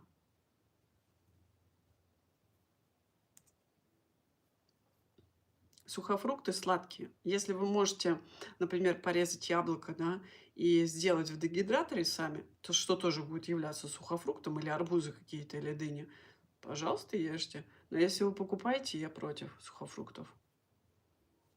И там еще и химии куча. Вот эти диоксид серы еще там и обрабатывают, это уже все знают и так. Это еще, по-моему, даже глицерином их обрабатывают. А как было с хлебом? С хлебом. На дрожжах все сидят. С дрожжами тяжело. Что у меня было по хлебу? Я так давно его ела, я даже не помню, что у меня было по хлебу. Короче, вот. Любимая моя еда была — это бутерброд с маслом и с сыром, или с докторской колбасой, или с икрой. Вот это я просто обожала. Мне ломт хлеба белого, много масла и много начинки вот этой сверху. Вот это было для меня вкусно. Просто хлеб я никогда не ела. Я его ела с чем-то всегда. Вот. Ну, это была привычка, скорее, привычка была, и скорее это было пристрастие именно грибов. То есть это не мое желание было явно, это были грибы, которым нужны хлеб и сладкое. Вот чем они питаются, и из-за этого их очень тяжело вывести. Если вы хоть маломальски срываетесь на хлеб, на белый, да, или на булки, или на сладкое, вы от грибов практически не избавитесь. Вам нужно обязательно убрать все, что из белой муки. Желательно еще и из ржаной муки все убрать. А с макарон тяжело слезть. У меня макароны, кстати, вот были, да. Вместо хлеба у меня, видимо, были макароны. Очень я на них сидела долго. Не попой. Вот.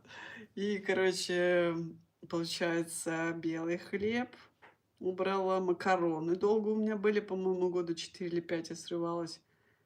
Черный хлеб самый последний у меня ушел. Хлебцы я особо никогда не любила, поэтому их и не ела. Вот. Крекеры там были какие-то бездрожжевые, потом я пыталась заменить. Вот. Но здесь проблема в чем? Не нужно ничего заменять на самом деле. Потому что иначе вы не слезете с продуктов. Вам нужно их просто убирать. Но если вы срываетесь, если вам плохо, значит, дело в психике. Вам нужно отслеживать, откуда вообще все это идет. Но сложно убрать еще раз из белой мухи и сладкого, потому что этого хотят грибы. Не вы хотите, это грибы требуют. Избавитесь от грибов, уйдет все, что я перечислила. Они главные потребители вот этого всего. А с ними бороться, если можно так выразиться, да, нужно, по моим подсчетам, года 2 минимум. Мгм. Глютен забрал у меня сны. Не спите, что ли? Почему? Плохо спите?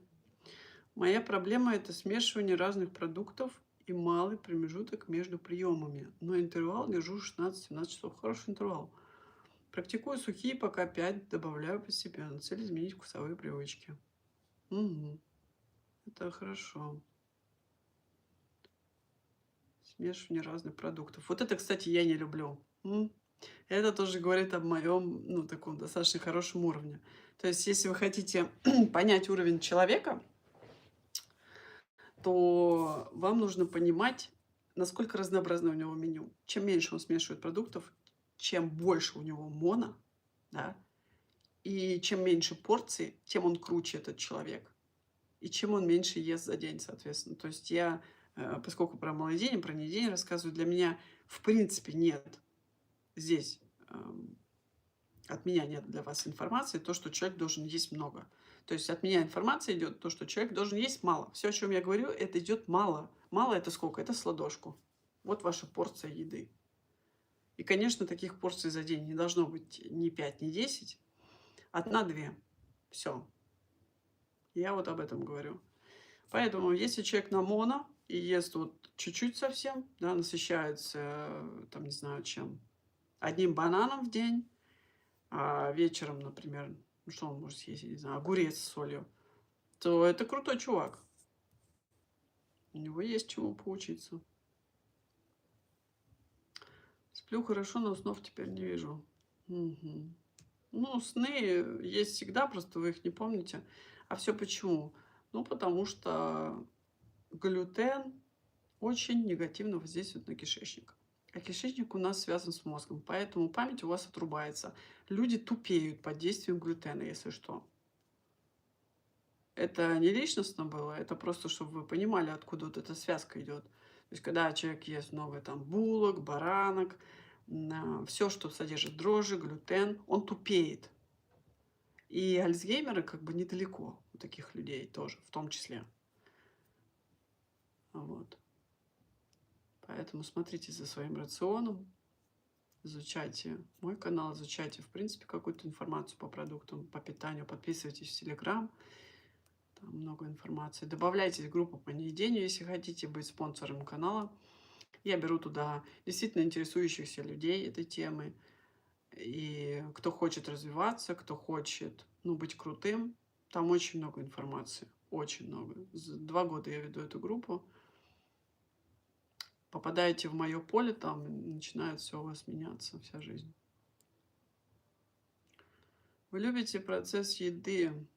Культивируете ли или еда – это рутина поддержания тела? Еда не поддерживает тело. Процесс еды? Нет, у меня только есть иногда потребность, может быть, в каком-то вкусе чуть-чуть. Еда – это абсолютно ненужная процедура, если можно так выразиться. А почему она процедура? Потому что тебе сначала надо сходить в магазин или доставка приедет к тебе, да, сейчас же все круто очень, с доставками есть. Вообще обленились все. Сходить в магазин, приготовить себе поесть еще, потратить на это время, потом все помыть, потом все, чтобы организм переработал. Это целый процесс. Это вот когда людям заняться нечем, вот этим можно заняться. Вот когда они думают такие, сидят на неедении, думают, чем бы мне заняться таким? У меня таких дней очень много бывает. Я уже все попеределала, ночью сижу часа в 2 и думаю, чем бы мне заняться? Вот этим можно заняться. Это, ну, растянется часов на 6, на 7, на 5. Забить свой промежуток времени. Отлично просто. Вот. Так что да, еда – это рутина еще та, это процесс ненужный абсолютно. Приучили людей к еде, к сожалению. Забрали осознанность с этой едой, забрали здоровье с этой едой, забрали силы с этой едой, энергию. Все забрали. Зато еду оставили. В магазин придешь, там ведь ничего не продается, там все в пластике, в упаковках, все с добавками. Что там есть? Там ничего нет. Там все искусственное. Кстати, хотела походить, поснимать просто со стороны, чтобы вы посмотрели. Вы, может быть, когда ходите, сами не видите. Я, скорее всего, в Телеграме это размещу видео. А может, в Ютубе, не знаю. Есть у меня такая потребность сделать это видео, чтобы поняли со стороны, что там вообще продается, как это все выглядит. Но это не еда. Ну, никак нельзя назвать это едой. Добрый день. Возможно ли иметь много мышечной массы на малоедении? Есть ли примеры таких атлетов, неедов, малоедов? Много мышечной массы — это что значит? То есть рельефные мышцы или что? Или, ну, ты будешь на неедении больше сухим. Сухим, но с рельефными мышцами. Но на массе ты не будешь никак. Потому что каждый качок, он знает, как нарастить массу, да, и что нужно для этого делать. Я думаю, вы прекрасно понимаете то, что когда ты не ешь, ты не сможешь нарастить себе мышцы никак и ничем. Ну, неоткуда просто. А как вы наращиваете мышцы? Вы понимаете? И чем? И за счет чего происходит рост мышц? Понимаете?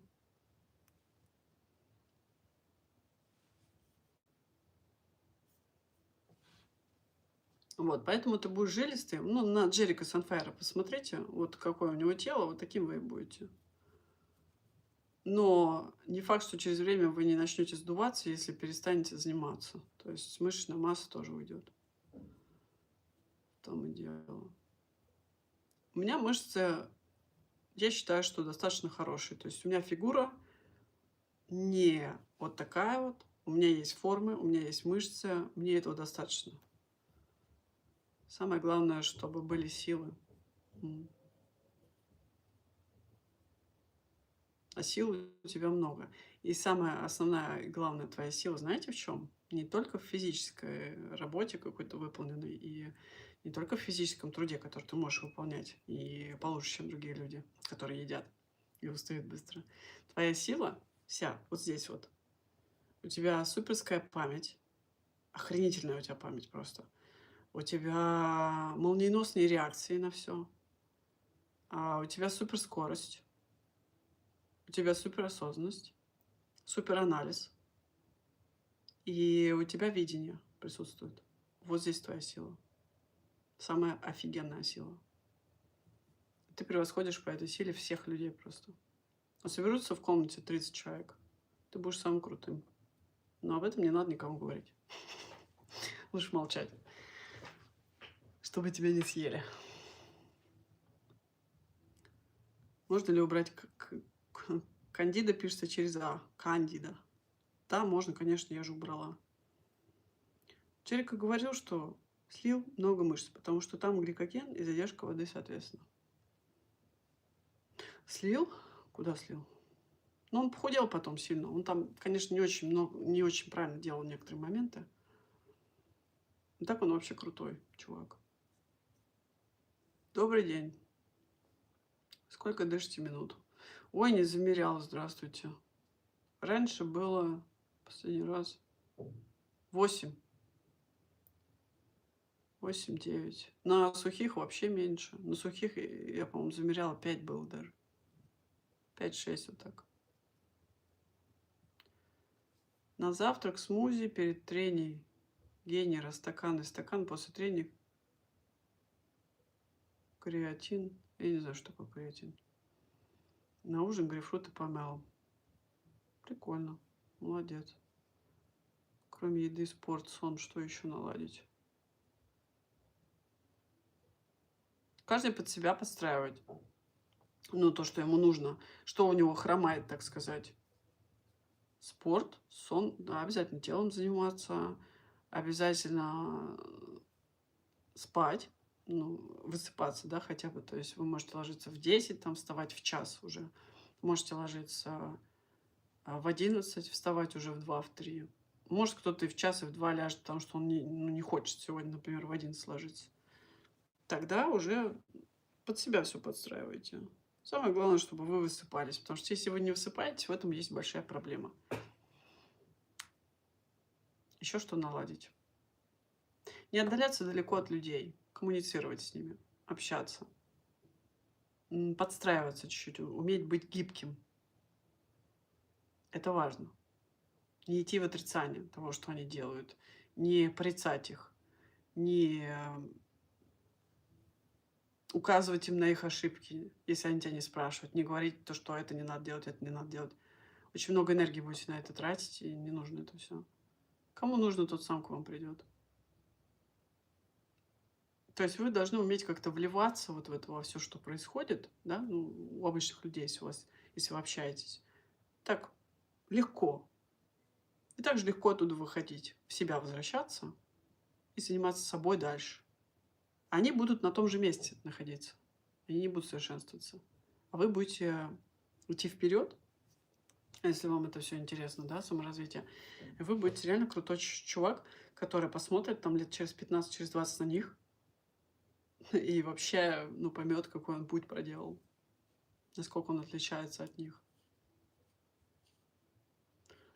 Вот. Еще что стараться меньше говорить.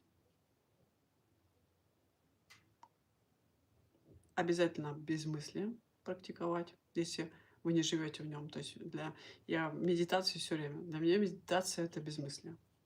Здесь и сейчас, здесь и сейчас. Поэтому я не знаю, сколько времени там, какой сегодня день, какое сегодня число. У меня везде календари, у меня на часах тоже этот циферблат с этим, с числом календаря, какой сегодня день, потому что я вообще теряюсь, я не знаю, где я. Для меня всегда один день, один день, один день. Вот. Так жить прикольно, конечно. Интересно. Такое ощущение, как будто ты даже не стареешь.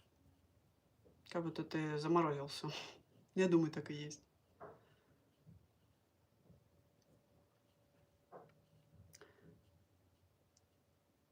В принципе, больше ничего не надо. Свежий воздух обязательно нужен.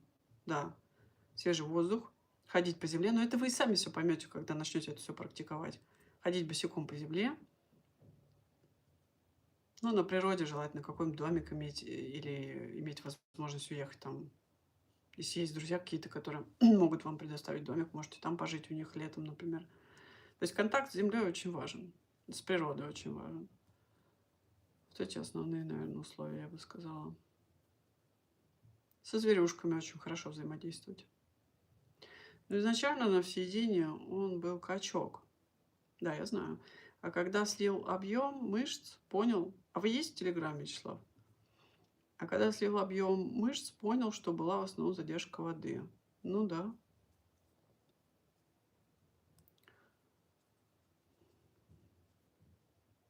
Да. Потому что он ну, не очистился до конца. Что из органики организм впитывает в кишечнике и зачем? А зачем вам этот вопрос? В кишечнике нужна, по сути, только вода и минералы. Больше там ничего не нужно. В вашей жизни бывает стресс или все равно? Бывает то, что что-то не нравится. Но это уже от людей идет. То есть не я создаю эти ситуации. Стресса нет, стресса не бывает. Бывает иногда грустно, но это нормально. Можно погрустить. От каких-то ситуаций, я имею в виду. Вот. Бывает, ну, в основном ты всегда в одном состоянии, в перманентном таком. В любви, в хорошем состоянии, в настроении хорошем. И радуешься. Да, я есть в группе. Хорошо. Да, Джерика просто он недоочистился, поэтому у него потом через время начались проблемы. Вот. А так бы он еще на неедении был длительно, я думаю.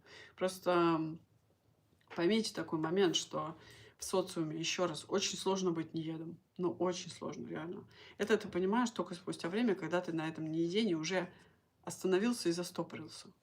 Потому что даже сама энергия людей, сама энергия пространства, там какого-нибудь магазина, не знаю, в торговых центрах он был, да, он, конечно, жил на природе, занимался физическими нагрузками, но все равно он куда-то выходил, с кем-то коммуницировал, взаимодействовал, много путешествовал, много свои лекции где продвигал, но он же взаимодействовал с людьми, и это очень сложно. Я вот когда была на живой встрече, которую я проводила 4 дня, да, это то, что все участники через, наверное, меньше, чем минуту, когда я начала говорить, они меня высушивали. То есть они начали потреблять меня и высушивать просто. У меня пересохло все. Просто все. И я чувствую, что с меня вытягивают именно воду, влагу. То есть ты настолько становишься чувствительна, что, то есть люди хотят, участники, которые приехали, они хотят каких-то результатов, да, информации. Это все прекрасно понятно, за этим люди и едут. Но тело твое настолько все это чувствует, что от тебя хотят, что это м, перешло в какое-то высушивание тебя. То есть каждый что-то хотел, и каждый тянул из тебя. Вы понимаете, насколько это все тонко и мощно? Поэтому, ну, те, кто не понимают этого и хотят вот в это неедение, а я говорю, неедение — это не так просто, как кажется, потому что вам придется коммуницировать со своим телом, ему доверять и контакт такой наладить. Им даже не управляете. То есть оно вами управляет. Вы им не управляете вообще никак. Оно само делает то, что ему нужно. Понимаете? А вы просто там находитесь, ну, как временно находитесь, как сознание присутствуете, и вы просто делаете то, что оно хочет, чтобы вы делали. А вот ему надо сейчас так вот, оно сделало так вот. А вы ничего с этим делать не можете. Ну, что я могла сделать? Только попить. То есть я взяла минералку и там пила ее. Потому что ну, невозможно было. Очень сложно. Поэтому Джерика тоже был в таких же ситуациях. У него там, я думаю, пожестче было. У него много хейта было, потому что люди тогда не принимали эту информацию. Им было очень сложно поверить в это все. Он же вообще это давно все начал. Сколько лет уже прошло? 20 с лишним. Он вообще первопроходец. И когда люди его слушали, они не верили, конечно, там такое сопротивление было. Вы что? Если даже сейчас мне под роликами как такую чушь пишут, что секта, там все дела, что мы обманываем, там я обманываю.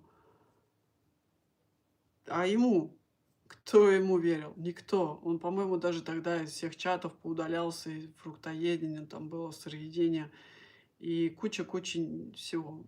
Не знаю, Facebook, там что-то YouTube у него было, еще что-то. И вот он везде, говорит, поудалялся, потому что это невозможно. Люди не понимают его. Это сложно. Когда ты один, это очень сложно. У него же не было ни девушки, ни жены. У него была жена, он разошелся, получается. Вот.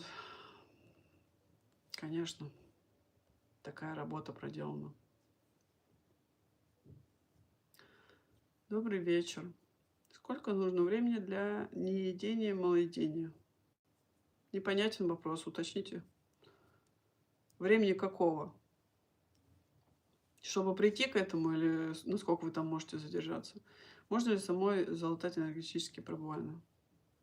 Да, если вы сильно прокачанная, можно, конечно.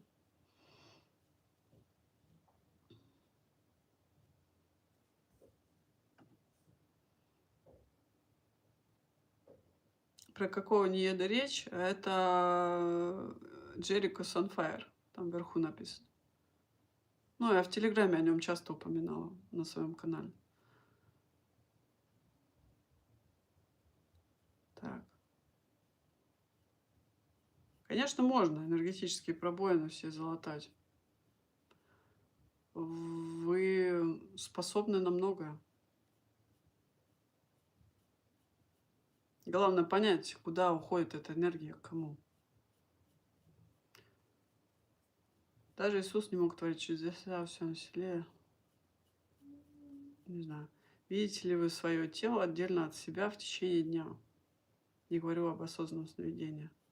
А, нет, я таким не занимаюсь. Это астрал называется. Не-не-не, таким не занимаюсь. Какая еда нужна будет, что нужно будет есть? Дальше? Вопрос, что... сколько нужно времени? Это что, дополнение к вопросу? На малоедение какая еда нужна? Или как? Или в будущем? Чтобы прийти к этому? Какая еда нужна, чтобы прийти к неедению?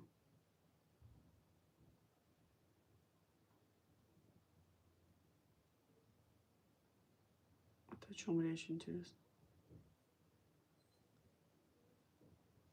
Виктор, вы по-русски можете сформулировать вопрос? Я что-то сейчас в ступор впала. Какая еда нужна, чтобы перейти на малоедение? Но это вы уже интуитивно же идете. Я не могу вам сказать, какая еда вам нужна. Что будет нужно есть на малоедение? Это тоже вы сами решаете. Можете есть фрукты, можете есть овощи, можете есть каши какие-то на пару, например. Можете сырые проростки есть, смотря какое у вас малоедение будет. Может, вы будете малоедить печеное там, сколько, 10%, остальные 90% сырого. Может, вы малоедить будете просто моно. Может, вы малоедить будете на проростках, например, на фруктах, я не знаю, это вы уже сами смотрите. Кристина точно так же было на эксперименте с Жасмухин. Она очень быстро начала терять вес до истощения. А, да там, на самом деле, с этим экспериментом большие вопросы. Вот, там есть у меня некоторые мысли по этому поводу. Я могу вам их озвучить, если хотите.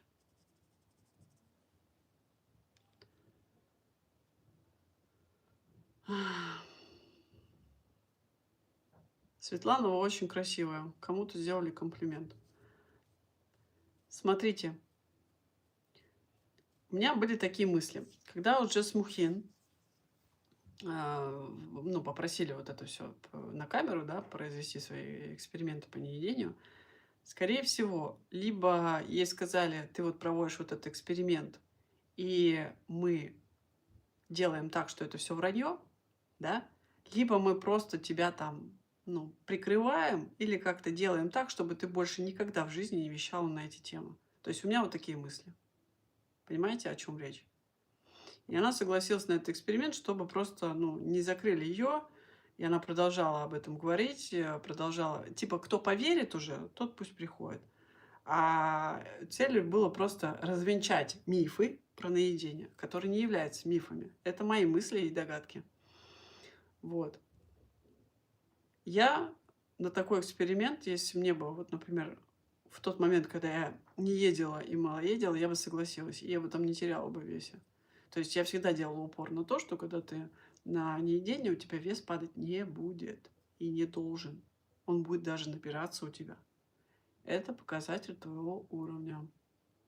То есть набирается он даже не с воды, не с еды, соответственно, да, а даже с того, что ты с кем-то покоммуницировал, пообщался, не знаю, ну, занялся любовью там, или просто погулял, пришел домой, у тебя уже на весах плюс 700-800 граммов. Понимаете? Ты ничего не ел, не пил. Это вообще с едой не связано. Вес не связан с едой. Нужно это понять.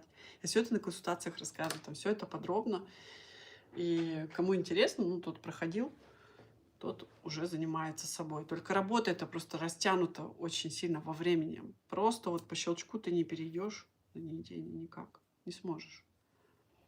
То есть сможешь, конечно, если ты перейдешь в другое состояние сознания. Ты сможешь отказаться от еды и не будешь терять вес, и не нужно будет тебе гнать паразитов. То есть ты просто переключишься на другую личность, которая не ест. Ты будешь крутым, да. Но опять-таки все будут на тебя равняться, правильно? Скажут, блин, крутой чувак, я тоже так хочу, все так могут. Не будет, все не смогут перейти. Кто-то будет болеть, кто-то будет там умирать даже, да? Там что-то с органами будет худеть.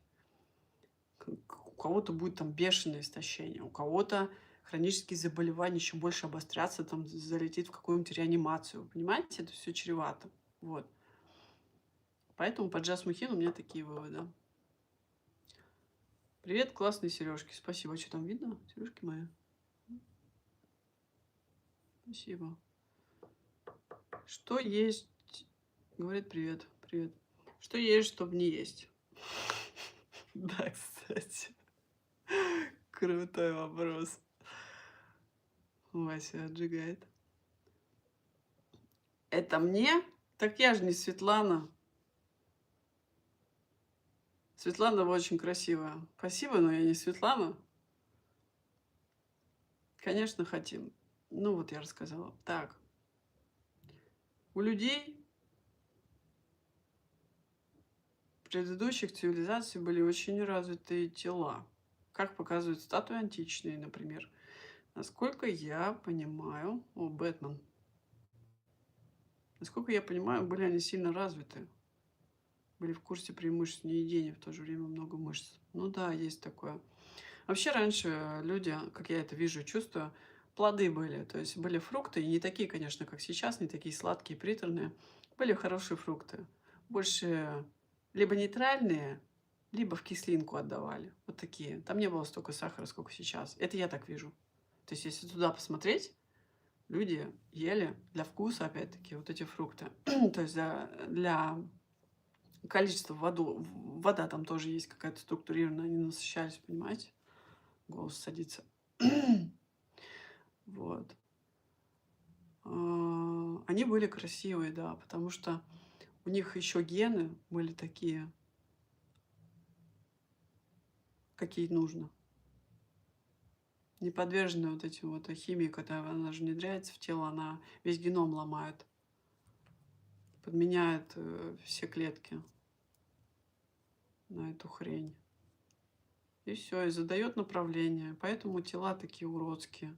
Тела уродские. Если я вижу какое-то тело, например, ну вот на море езжу, да, там люди же раздеваются. И вот я смотрю на эти тела, и уже понятно, кто что ест. То есть уродские вот эти тела, уродская пища. Уродская пища делает уродское тело. Вот и все.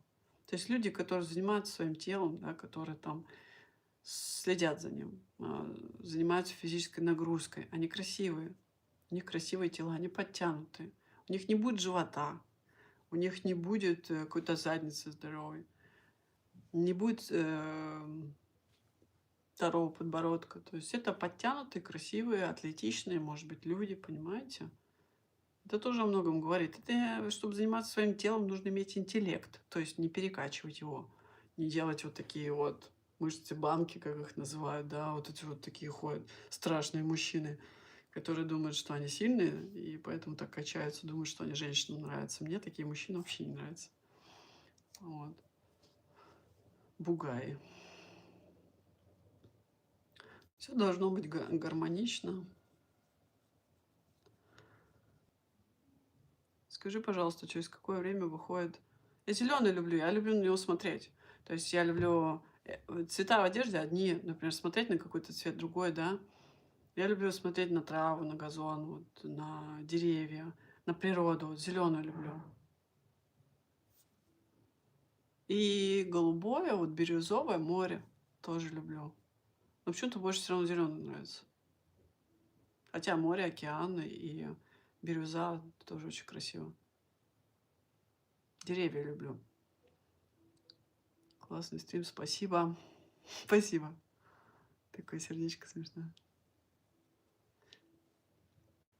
Скажи, пожалуйста, через какое время выходит негативный эффект от кофе? Это ты имеешь в виду, когда ты его бросишь совсем, или вот ты выпила и ждешь, когда этот эффект уйдет?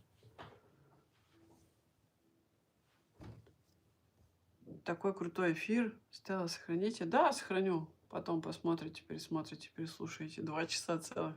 Сохраню. Надеюсь, полезно вам было, да? Напишите. Поставьте лайки, кто не ставил. 2 раза по экрану тапните. 43 лайка. 63 смотрят. О, спасибо. 44. 45, может, наберется. О, 46. Класс. Спасибо. Что удобнее будет? Контрастный душ работает? Ну да, работает, конечно. Хорошая вещь. Только обязательно заканчивать нужно всегда теплым душем. Что удобнее будет? Очистить тело и услышать связь с духом, или сначала наладить связь, а он поможет перейти скорее? Ой, у меня все как-то параллельно происходило. Я думаю, что когда убираешь продукты, ну, по ощущениям, связь налаживается намного лучше и быстрее. Потому что ничего не фонит, не мешает. Так.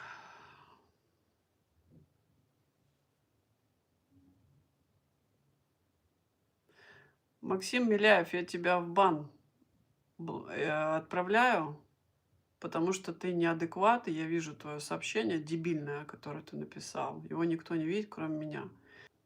Когда я на эфире блокирую человека, больше он на канале ничего писать не сможет. Это блок не только на эфире, это блок на канале.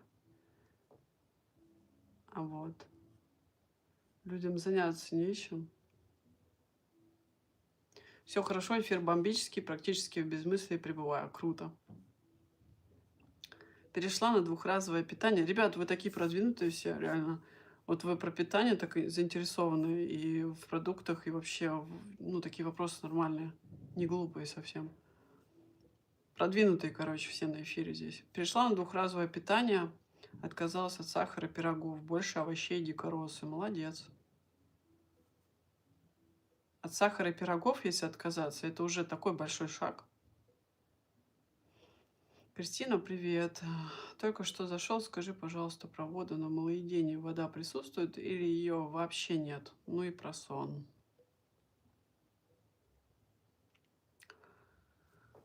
Ты спрашиваешь, пью ли я воду на малоедение или как?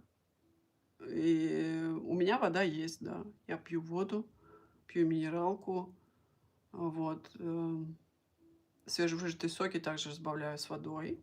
Вот сейчас у меня здесь апельсиновый, он разбавлен с водой. Вкусный сок. Еще лимон здесь есть. Ну, мы на встречах такие делали, ребятам тоже нравились.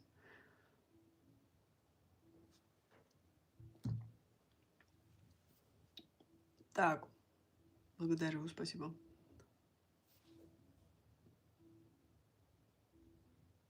Так, дальше. Когда выпил... Сейчас. Ну и про сон. А что про сон-то сказать? Не поняла я. Вопрос просто напишите, чтобы я ответила то, что вы хотите услышать. Я не вижу вопроса просто. Ну и про сон.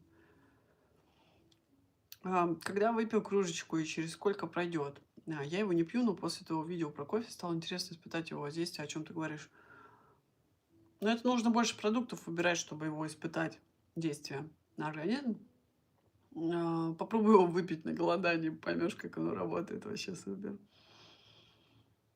Через сколько пройдет эффект? Сейчас скажу, смотря какой кофе и с чем он был. Если он с сиропами, там, с молоком, это одно. Если он на заменителе молока, там вот это растительное молоко, это другое будет, да. Если он без сиропов, без сахара, это третье будет.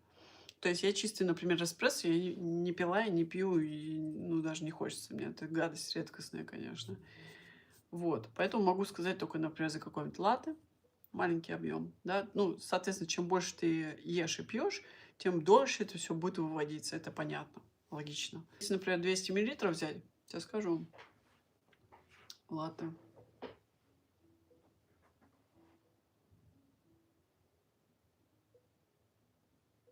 Восемь-девять часов. 7-8-9 часов. Но это у меня. У меня силы больше. У людей, возможно, это будет сутки.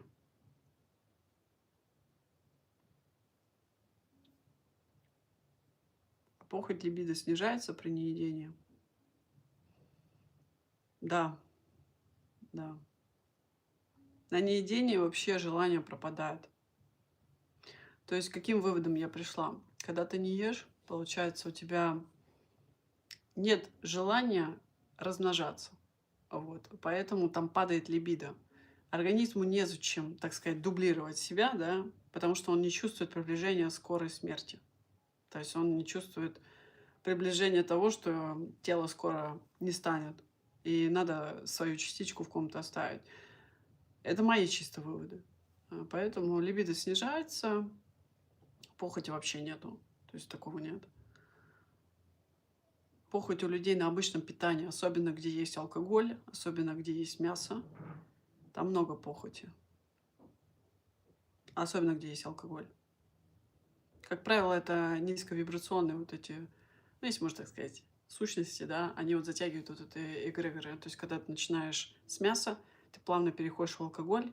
Алкоголь тянет за собой похоть, там и сигареты, и, может быть, что-то еще похлеще подмешивается, да, посильнее такое, сами знаете, вещества все. Вот. Одно тянет за собой другое, и ты уже на низких вибрациях где-то там внизу валяешься, грязный,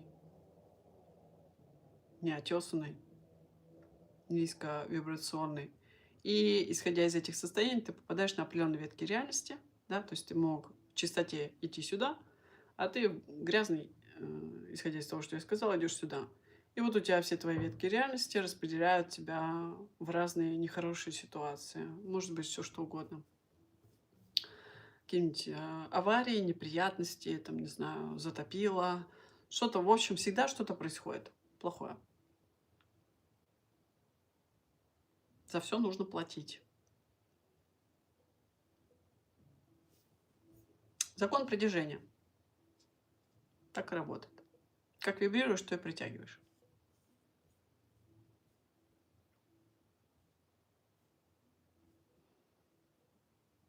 Когда ты идешь по своему пути, когда ты, так сказать, достойно вибрируешь, да, высоко, когда ты излучаешь свет, любовь, у тебя всегда все ситуации в жизни очень синхронистично складываются. Очень все прекрасно складывается и для тебя. Как будто вот тебе ковровую красную дорожку выстилают, и ты идешь по ней в потоке. То есть все как будто для тебя делается. Че, у кого-то отторжение пошло к этому? Кто-то на себя применил, да? Не может это переварить. Хронические болезни можно вылечить сыроедением?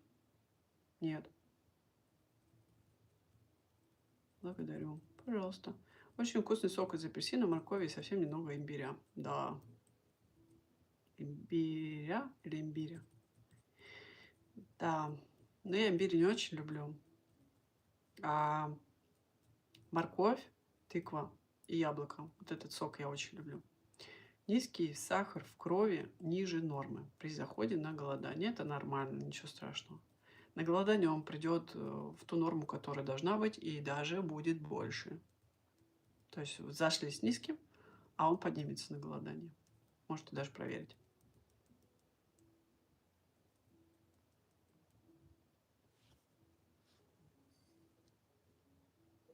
Как относитесь к БАДы? Негативно.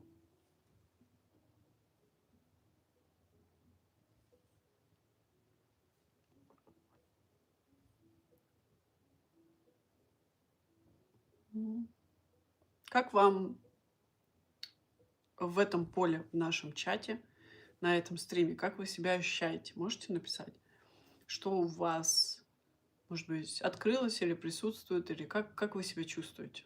Может быть, что-то ушло или что-то прибавилось? Сейчас уже просто заканчиваем. Интересно почитать, что вы напишете интересного. Столько народу, конечно, я не видела столько еще людей новеньких, я имею в виду. Обычно я запоминаю всех по аватаркам, а здесь мало кого знаю.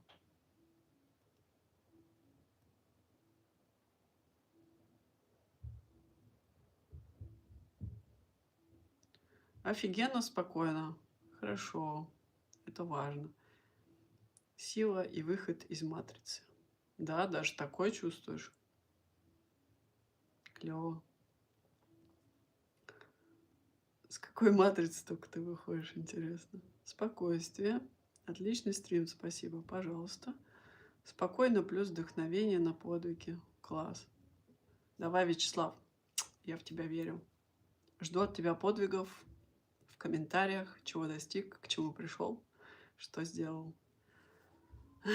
Тяжесть в голове. Значит, какую-то информацию не пропускаешь, что-то не дает. Поверить или принять. Слушаю, думаю, что после эфира съесть. Ну, по традиции, что, пельмени. Что-то еще можешь съесть. У меня, как всегда, в начале слезы были немного, теплота от тебя в самом сердце идет. Чувствую очень. Хорошо. Спасибо за отзывы. Так, вопрос, что-то был. Хронику можно излечить помимо официальной медицины? Да. Какая у вас проблема, Наталья? Можно все. Кристина, благодарю за эфир. Спасибо. На благо.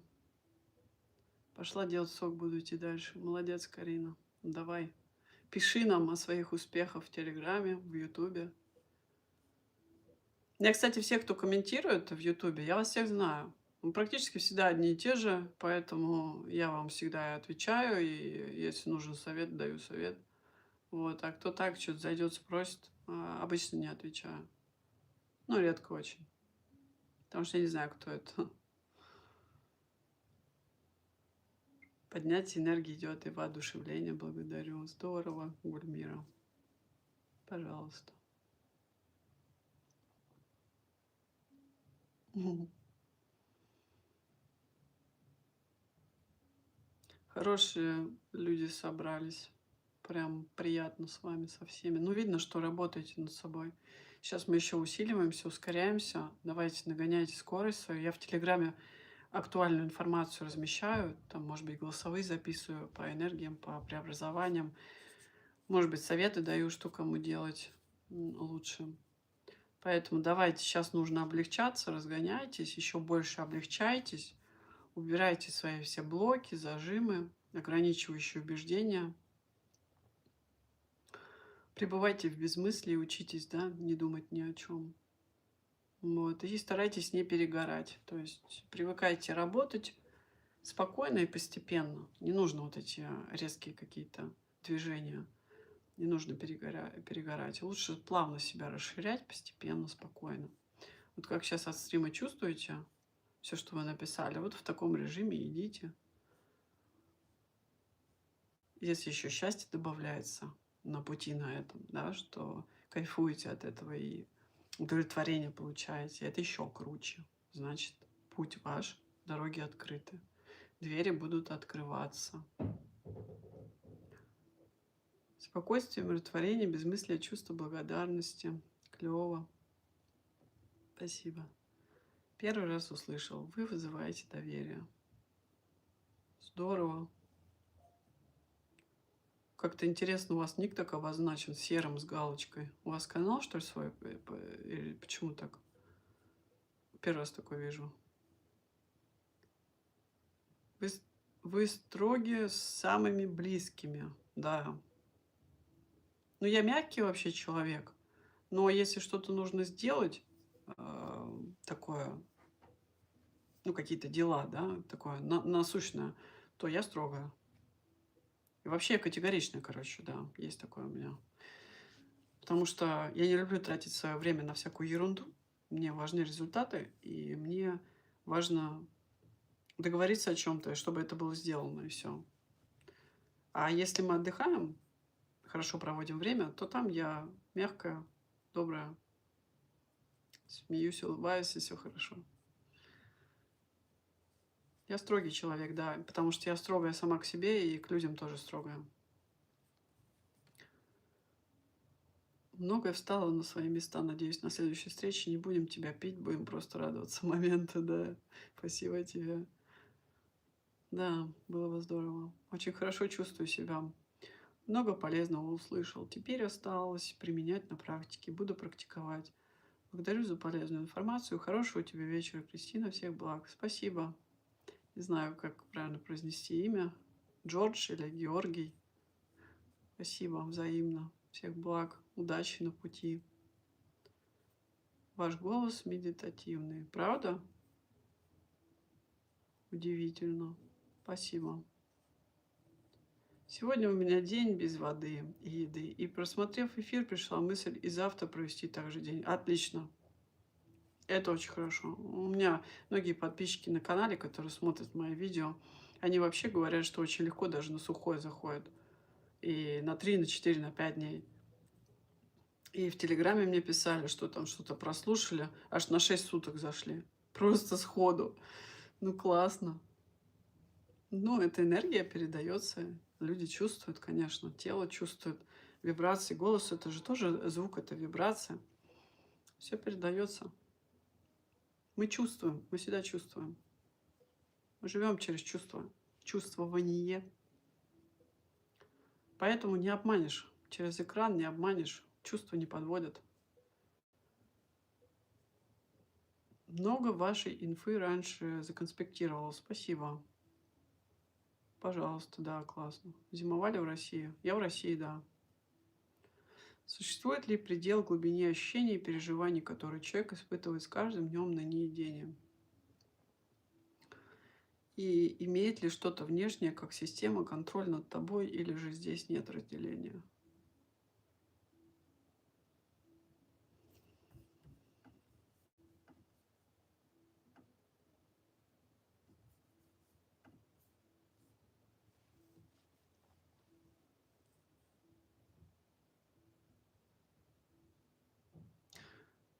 Предела нет.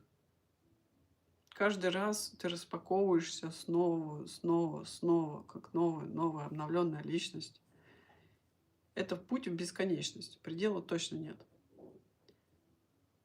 На неедении спектр восприятия очень сильно усиливается. Это касается всего. Зрение становится хорошим. У меня очень хорошо развито обоняние, слух. А, То есть я слышу то, что не слышат другие люди. Я чувствую то, что не чувствуют другие люди. Ну, ароматы, запахи, все. Вот. Также переживания, эмпатия очень сильно обострилась, да. Я раньше была, в детстве, если так вспомнить, довольно-таки хорошим эмпатом, но с малоедением, с неедением эмпатия еще больше обострилась. Мысли читаю, а, состояние считываю человека. Бывают картинки, что у него было, будет в будущем, всплывает. То есть я вижу людей, что у них может быть. Но опять-таки это не 100%. То есть если я вижу что-то, это не значит, что это будет 100%. То есть вероятность того, что это будет 90%. Но есть другие ветки реальности, и все зависит от человека. Он может отклониться в другую сторону, в какую-то. Вот. Но, как правило, что я говорила, оно всегда сбывалось. То есть я не программирую людей. Но вот если просили, я говорила что-то, и так и получалось. Только хорошее говорила. Плохое не озвучиваю обычно. Вот. Имеет ли что-то внешнее, как система, контроль над тобой? Ну, я же живу, конечно, в системе в любом случае, да, пока у тебя есть это физическое тело, ты будешь жить в системе. Но от этого ты никуда не денешься. Просто у меня есть выбор, чем я могу заниматься и куда я могу следовать. Осознанный выбор. Поэтому мной управлять не получится. Вот. Система имеет, конечно, воздействие на тебя. Еще раз, пока у тебя есть физическое тело. Как только ты его отбрасываешь, никакая система этой матрицы, она не влияет на тебя. Это невозможно. А, Поэтому, да, конечно. Все зависит от того, каким эгрегором ты подключен. То есть, с чем ты готов взаимодействовать. Это ты уже сам выбираешь, во что поиграть. У Фролова больше не будете? Да нет, не буду. Это просто такая мини-беседа была по исцелению заболеваний. Ну и по рекламе его продукции, по большей части, наверное. Монахи практиковали неедение? Да, конечно, практиковали. Они сильные очень были. Воздержание, неедение. Среди них много провидцев, стареньких, но у них, как правило, тела очень худые были. Если вы смотрели там какие-то иконы, да, или какие-то рисунки, тела действительно очень худые были. Поэтому неедение оставляет отпечаток, конечно. Какая программа у пирожка на тело?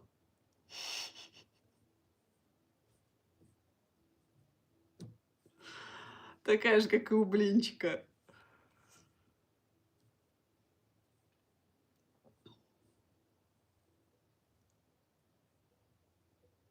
Пирожки любит тот, кому нужна забота, тепло, любовь, дом, уют.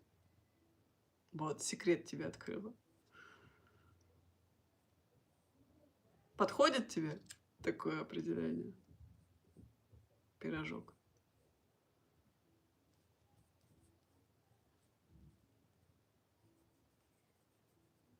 Те, кто на неедении, они, кстати, очень хорошо контактируют с животными.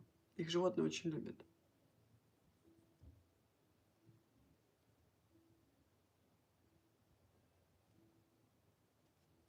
Садятся на них, там, например, или птицы, или кто-то. Животные могут дикие с рук есть или просто не набрасываться, да. То есть они чувствуют все это. Не чувствуют угрозу. Вот. А люди на потребление, особенно мясо, это очень угрожающе для животных. Они считывают эти вибрации, они даже нюхают. То есть у них же обоняние очень хорошее, они унюхают ваши вибрации очень быстро. У них подключается даже скорее больше агрессия в вашу сторону за то, что вы вот такой вот человек.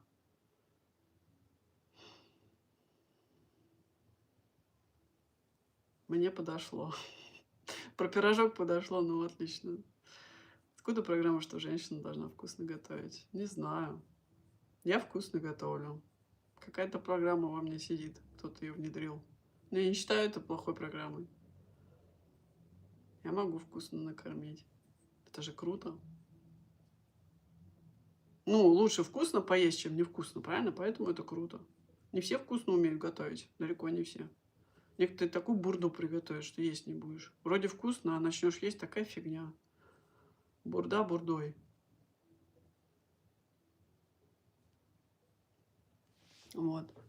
Так что, ну что, будем заканчивать? Давайте до 9 и все. 10 минут. Если есть вопросы, можете задавать, или 5 минут.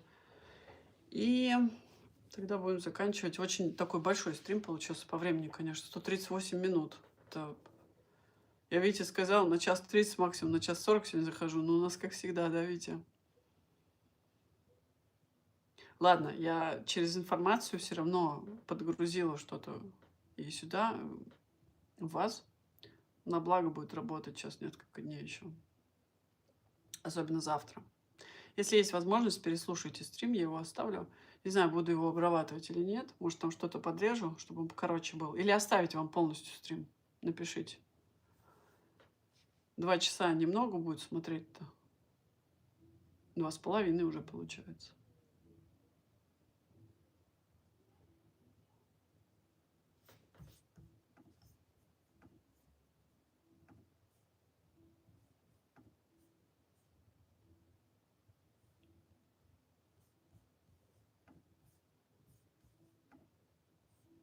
Знаете, сколько стрим посмотрели людей?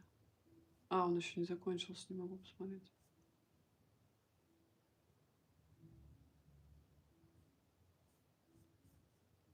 Он закончится, посмотрю. А, вот, могу посмотреть. Ну, меньше 1000 человек посмотрело.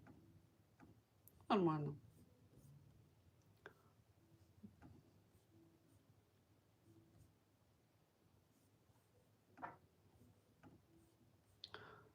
Так. Как... Впервые на стриме у вас на площадке YouTube.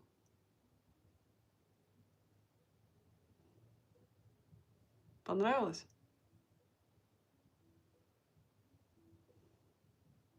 Мне подошло так полностью, да, как всегда, все круто. Лучше полностью оставь, пожалуйста, все. Начало пропустила. Угу. Как усиливать связь с духом помимо питания? Осознанность. Повышать свою осознанность. Пребывать в состоянии безмыслия в моменте здесь и сейчас. Это ключевое. Без мысли учитесь.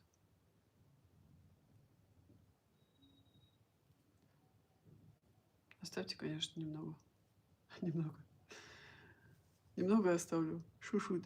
Шушут оставлю. Впервые на стриме у вас на площадке YouTube.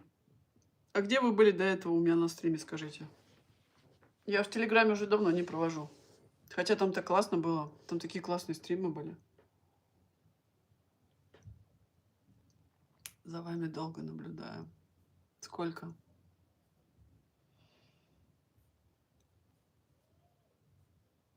Пирожок.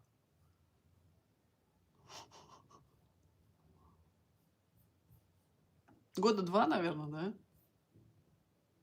А может, уже и 3.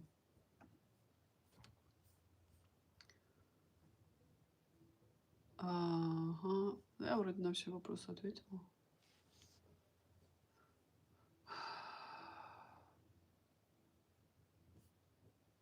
С 2022. Да, долго. Ну и как тебе? Какие твои выводы из твоих наблюдений? Что скажешь? Что понял для себя?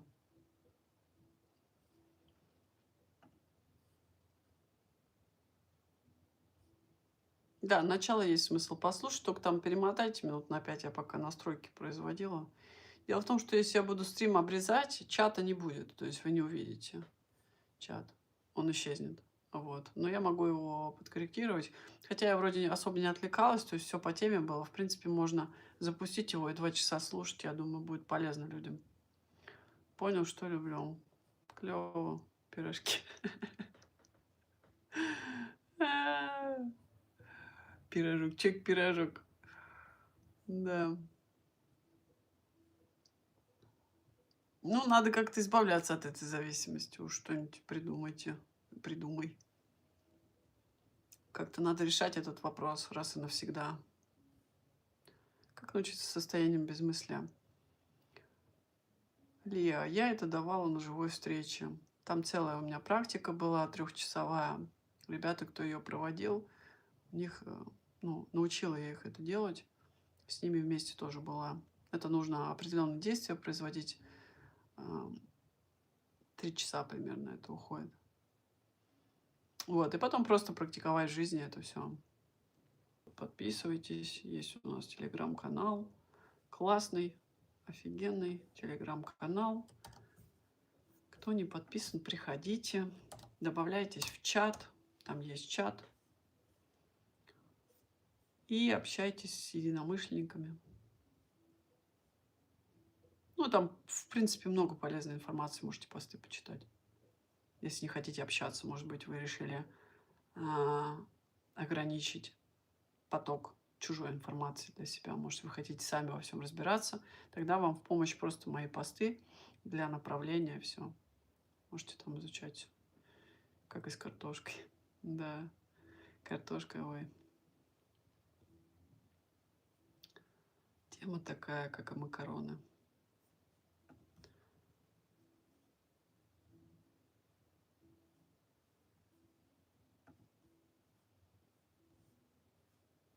Ты истинный воин в прекрасном женском теле. Удачи тебе на твоем пути. Спасибо.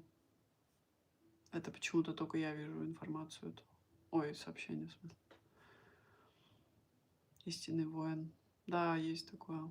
Ощущала себя раньше такое все время. Сейчас просто чувствую силу и все. Ну, то есть я чувствую себя вообще отдельно. Когда вот это слияние с духом произошло, чувствую себя вообще отдельно от всех. Все где-то сбоку, ты отдельно стоишь. И сильный такой. То есть я не вижу в глазах у людей силы. Я не вижу, не чувствую от их тел силы. Встречаются редко люди такие. То есть я не вижу, получается, осознанных людей сильных, которые проходили такой путь серьезный. Дыхание может наполнить энергией, конечно, да. Смотря какое только дыхание. Нужно тоже правильно уметь дышать. Вся инфа ваша без критики. Очень полезно. Да, я не люблю критиковать. Каждый занимается своим делом. Я просто несу информацию, которая есть у меня, делюсь, все. Каждый занимается своим делом. Каждый полезен, наверное, для кого-то.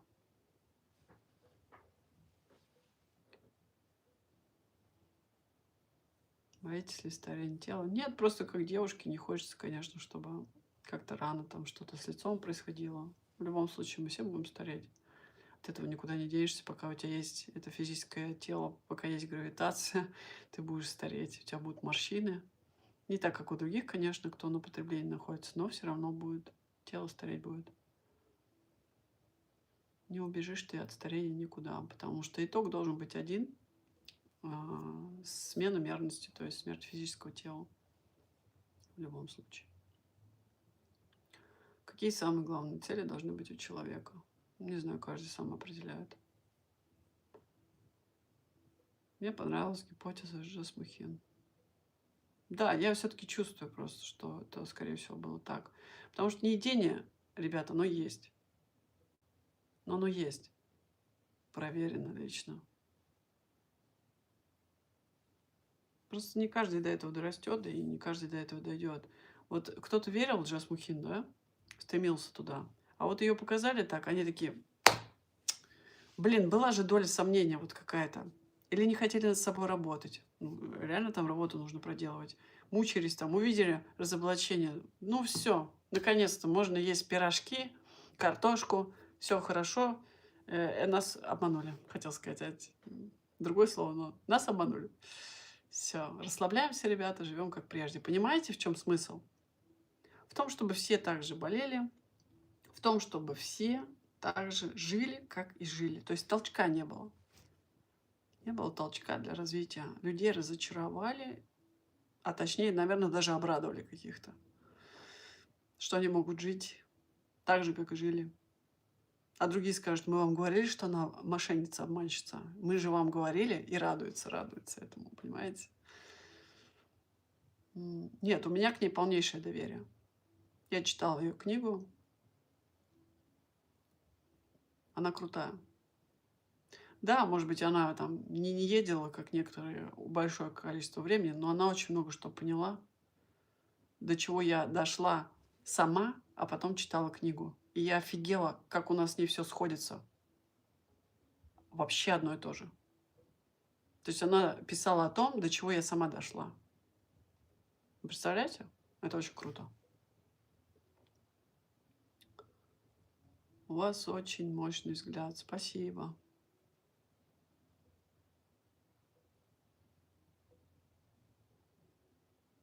Мне понравилась гипотеза. Я назвала редко. Вот. Спасибо, что пришли. Спасибо вам за вашу атмосферу, добра, счастья, радости. Я желаю вам всем, чтобы вы получили то, что вы хотите, чтобы вы пришли к тому, чего вы хотите. И давайте уже ускоряйтесь. Нам нужно сделать вот этот переход. Весна-лето. Делайте все максимально. Вас будет поддерживать Вселенная. И если вы в Телеграме, в моем поле, я там тоже поддерживаю как-никак свои энергии. Даже если я там не отвечаю, не пишу, вы в моем поле находитесь. Я вас тоже поддерживаю. И все будет получаться, все будет офигенно. Да, какие-то проблемы, неприятности, там вещают со всех утюгов какую-то хрень, блокируют то, блокируют это. Пофигу. Вообще. Не останавливайтесь. Вы потом увидите плоды того, что вы делаете и делали. Когда другие остановились и забили, или испугались, или пошли следовать там блогерам, которые стращают. Бояться начали. Сидят, дрожат сейчас. Это, пятое, десятое. Пофигу. Расслабьтесь. Если вы чувствуете свой путь, и вам офигенно на нем, вы кайфуете, радуетесь, завтра все такие заряженные будут. Так и идите, все. Идите по нему. Это ваше, значит. Ваше. Это вас дух выводит на вашу дорогу. Все получите, что вам нужно будет. Главное желание. Взгляд магнит. Это хорошо. Гипнотический. Я могу гипнотизировать людей. С хорошим смыслом, конечно. Вот. Поэтому все, всех зарядила, всех обняла. Всем желаю удачи. Работайте над собой. Пишите, не забывайте, комментируйте стрим, телеграм, заходите на позитиве. Все, всем пока. Спасибо большое. Витя, спасибо за помощь. Вася, спасибо большое за помощь.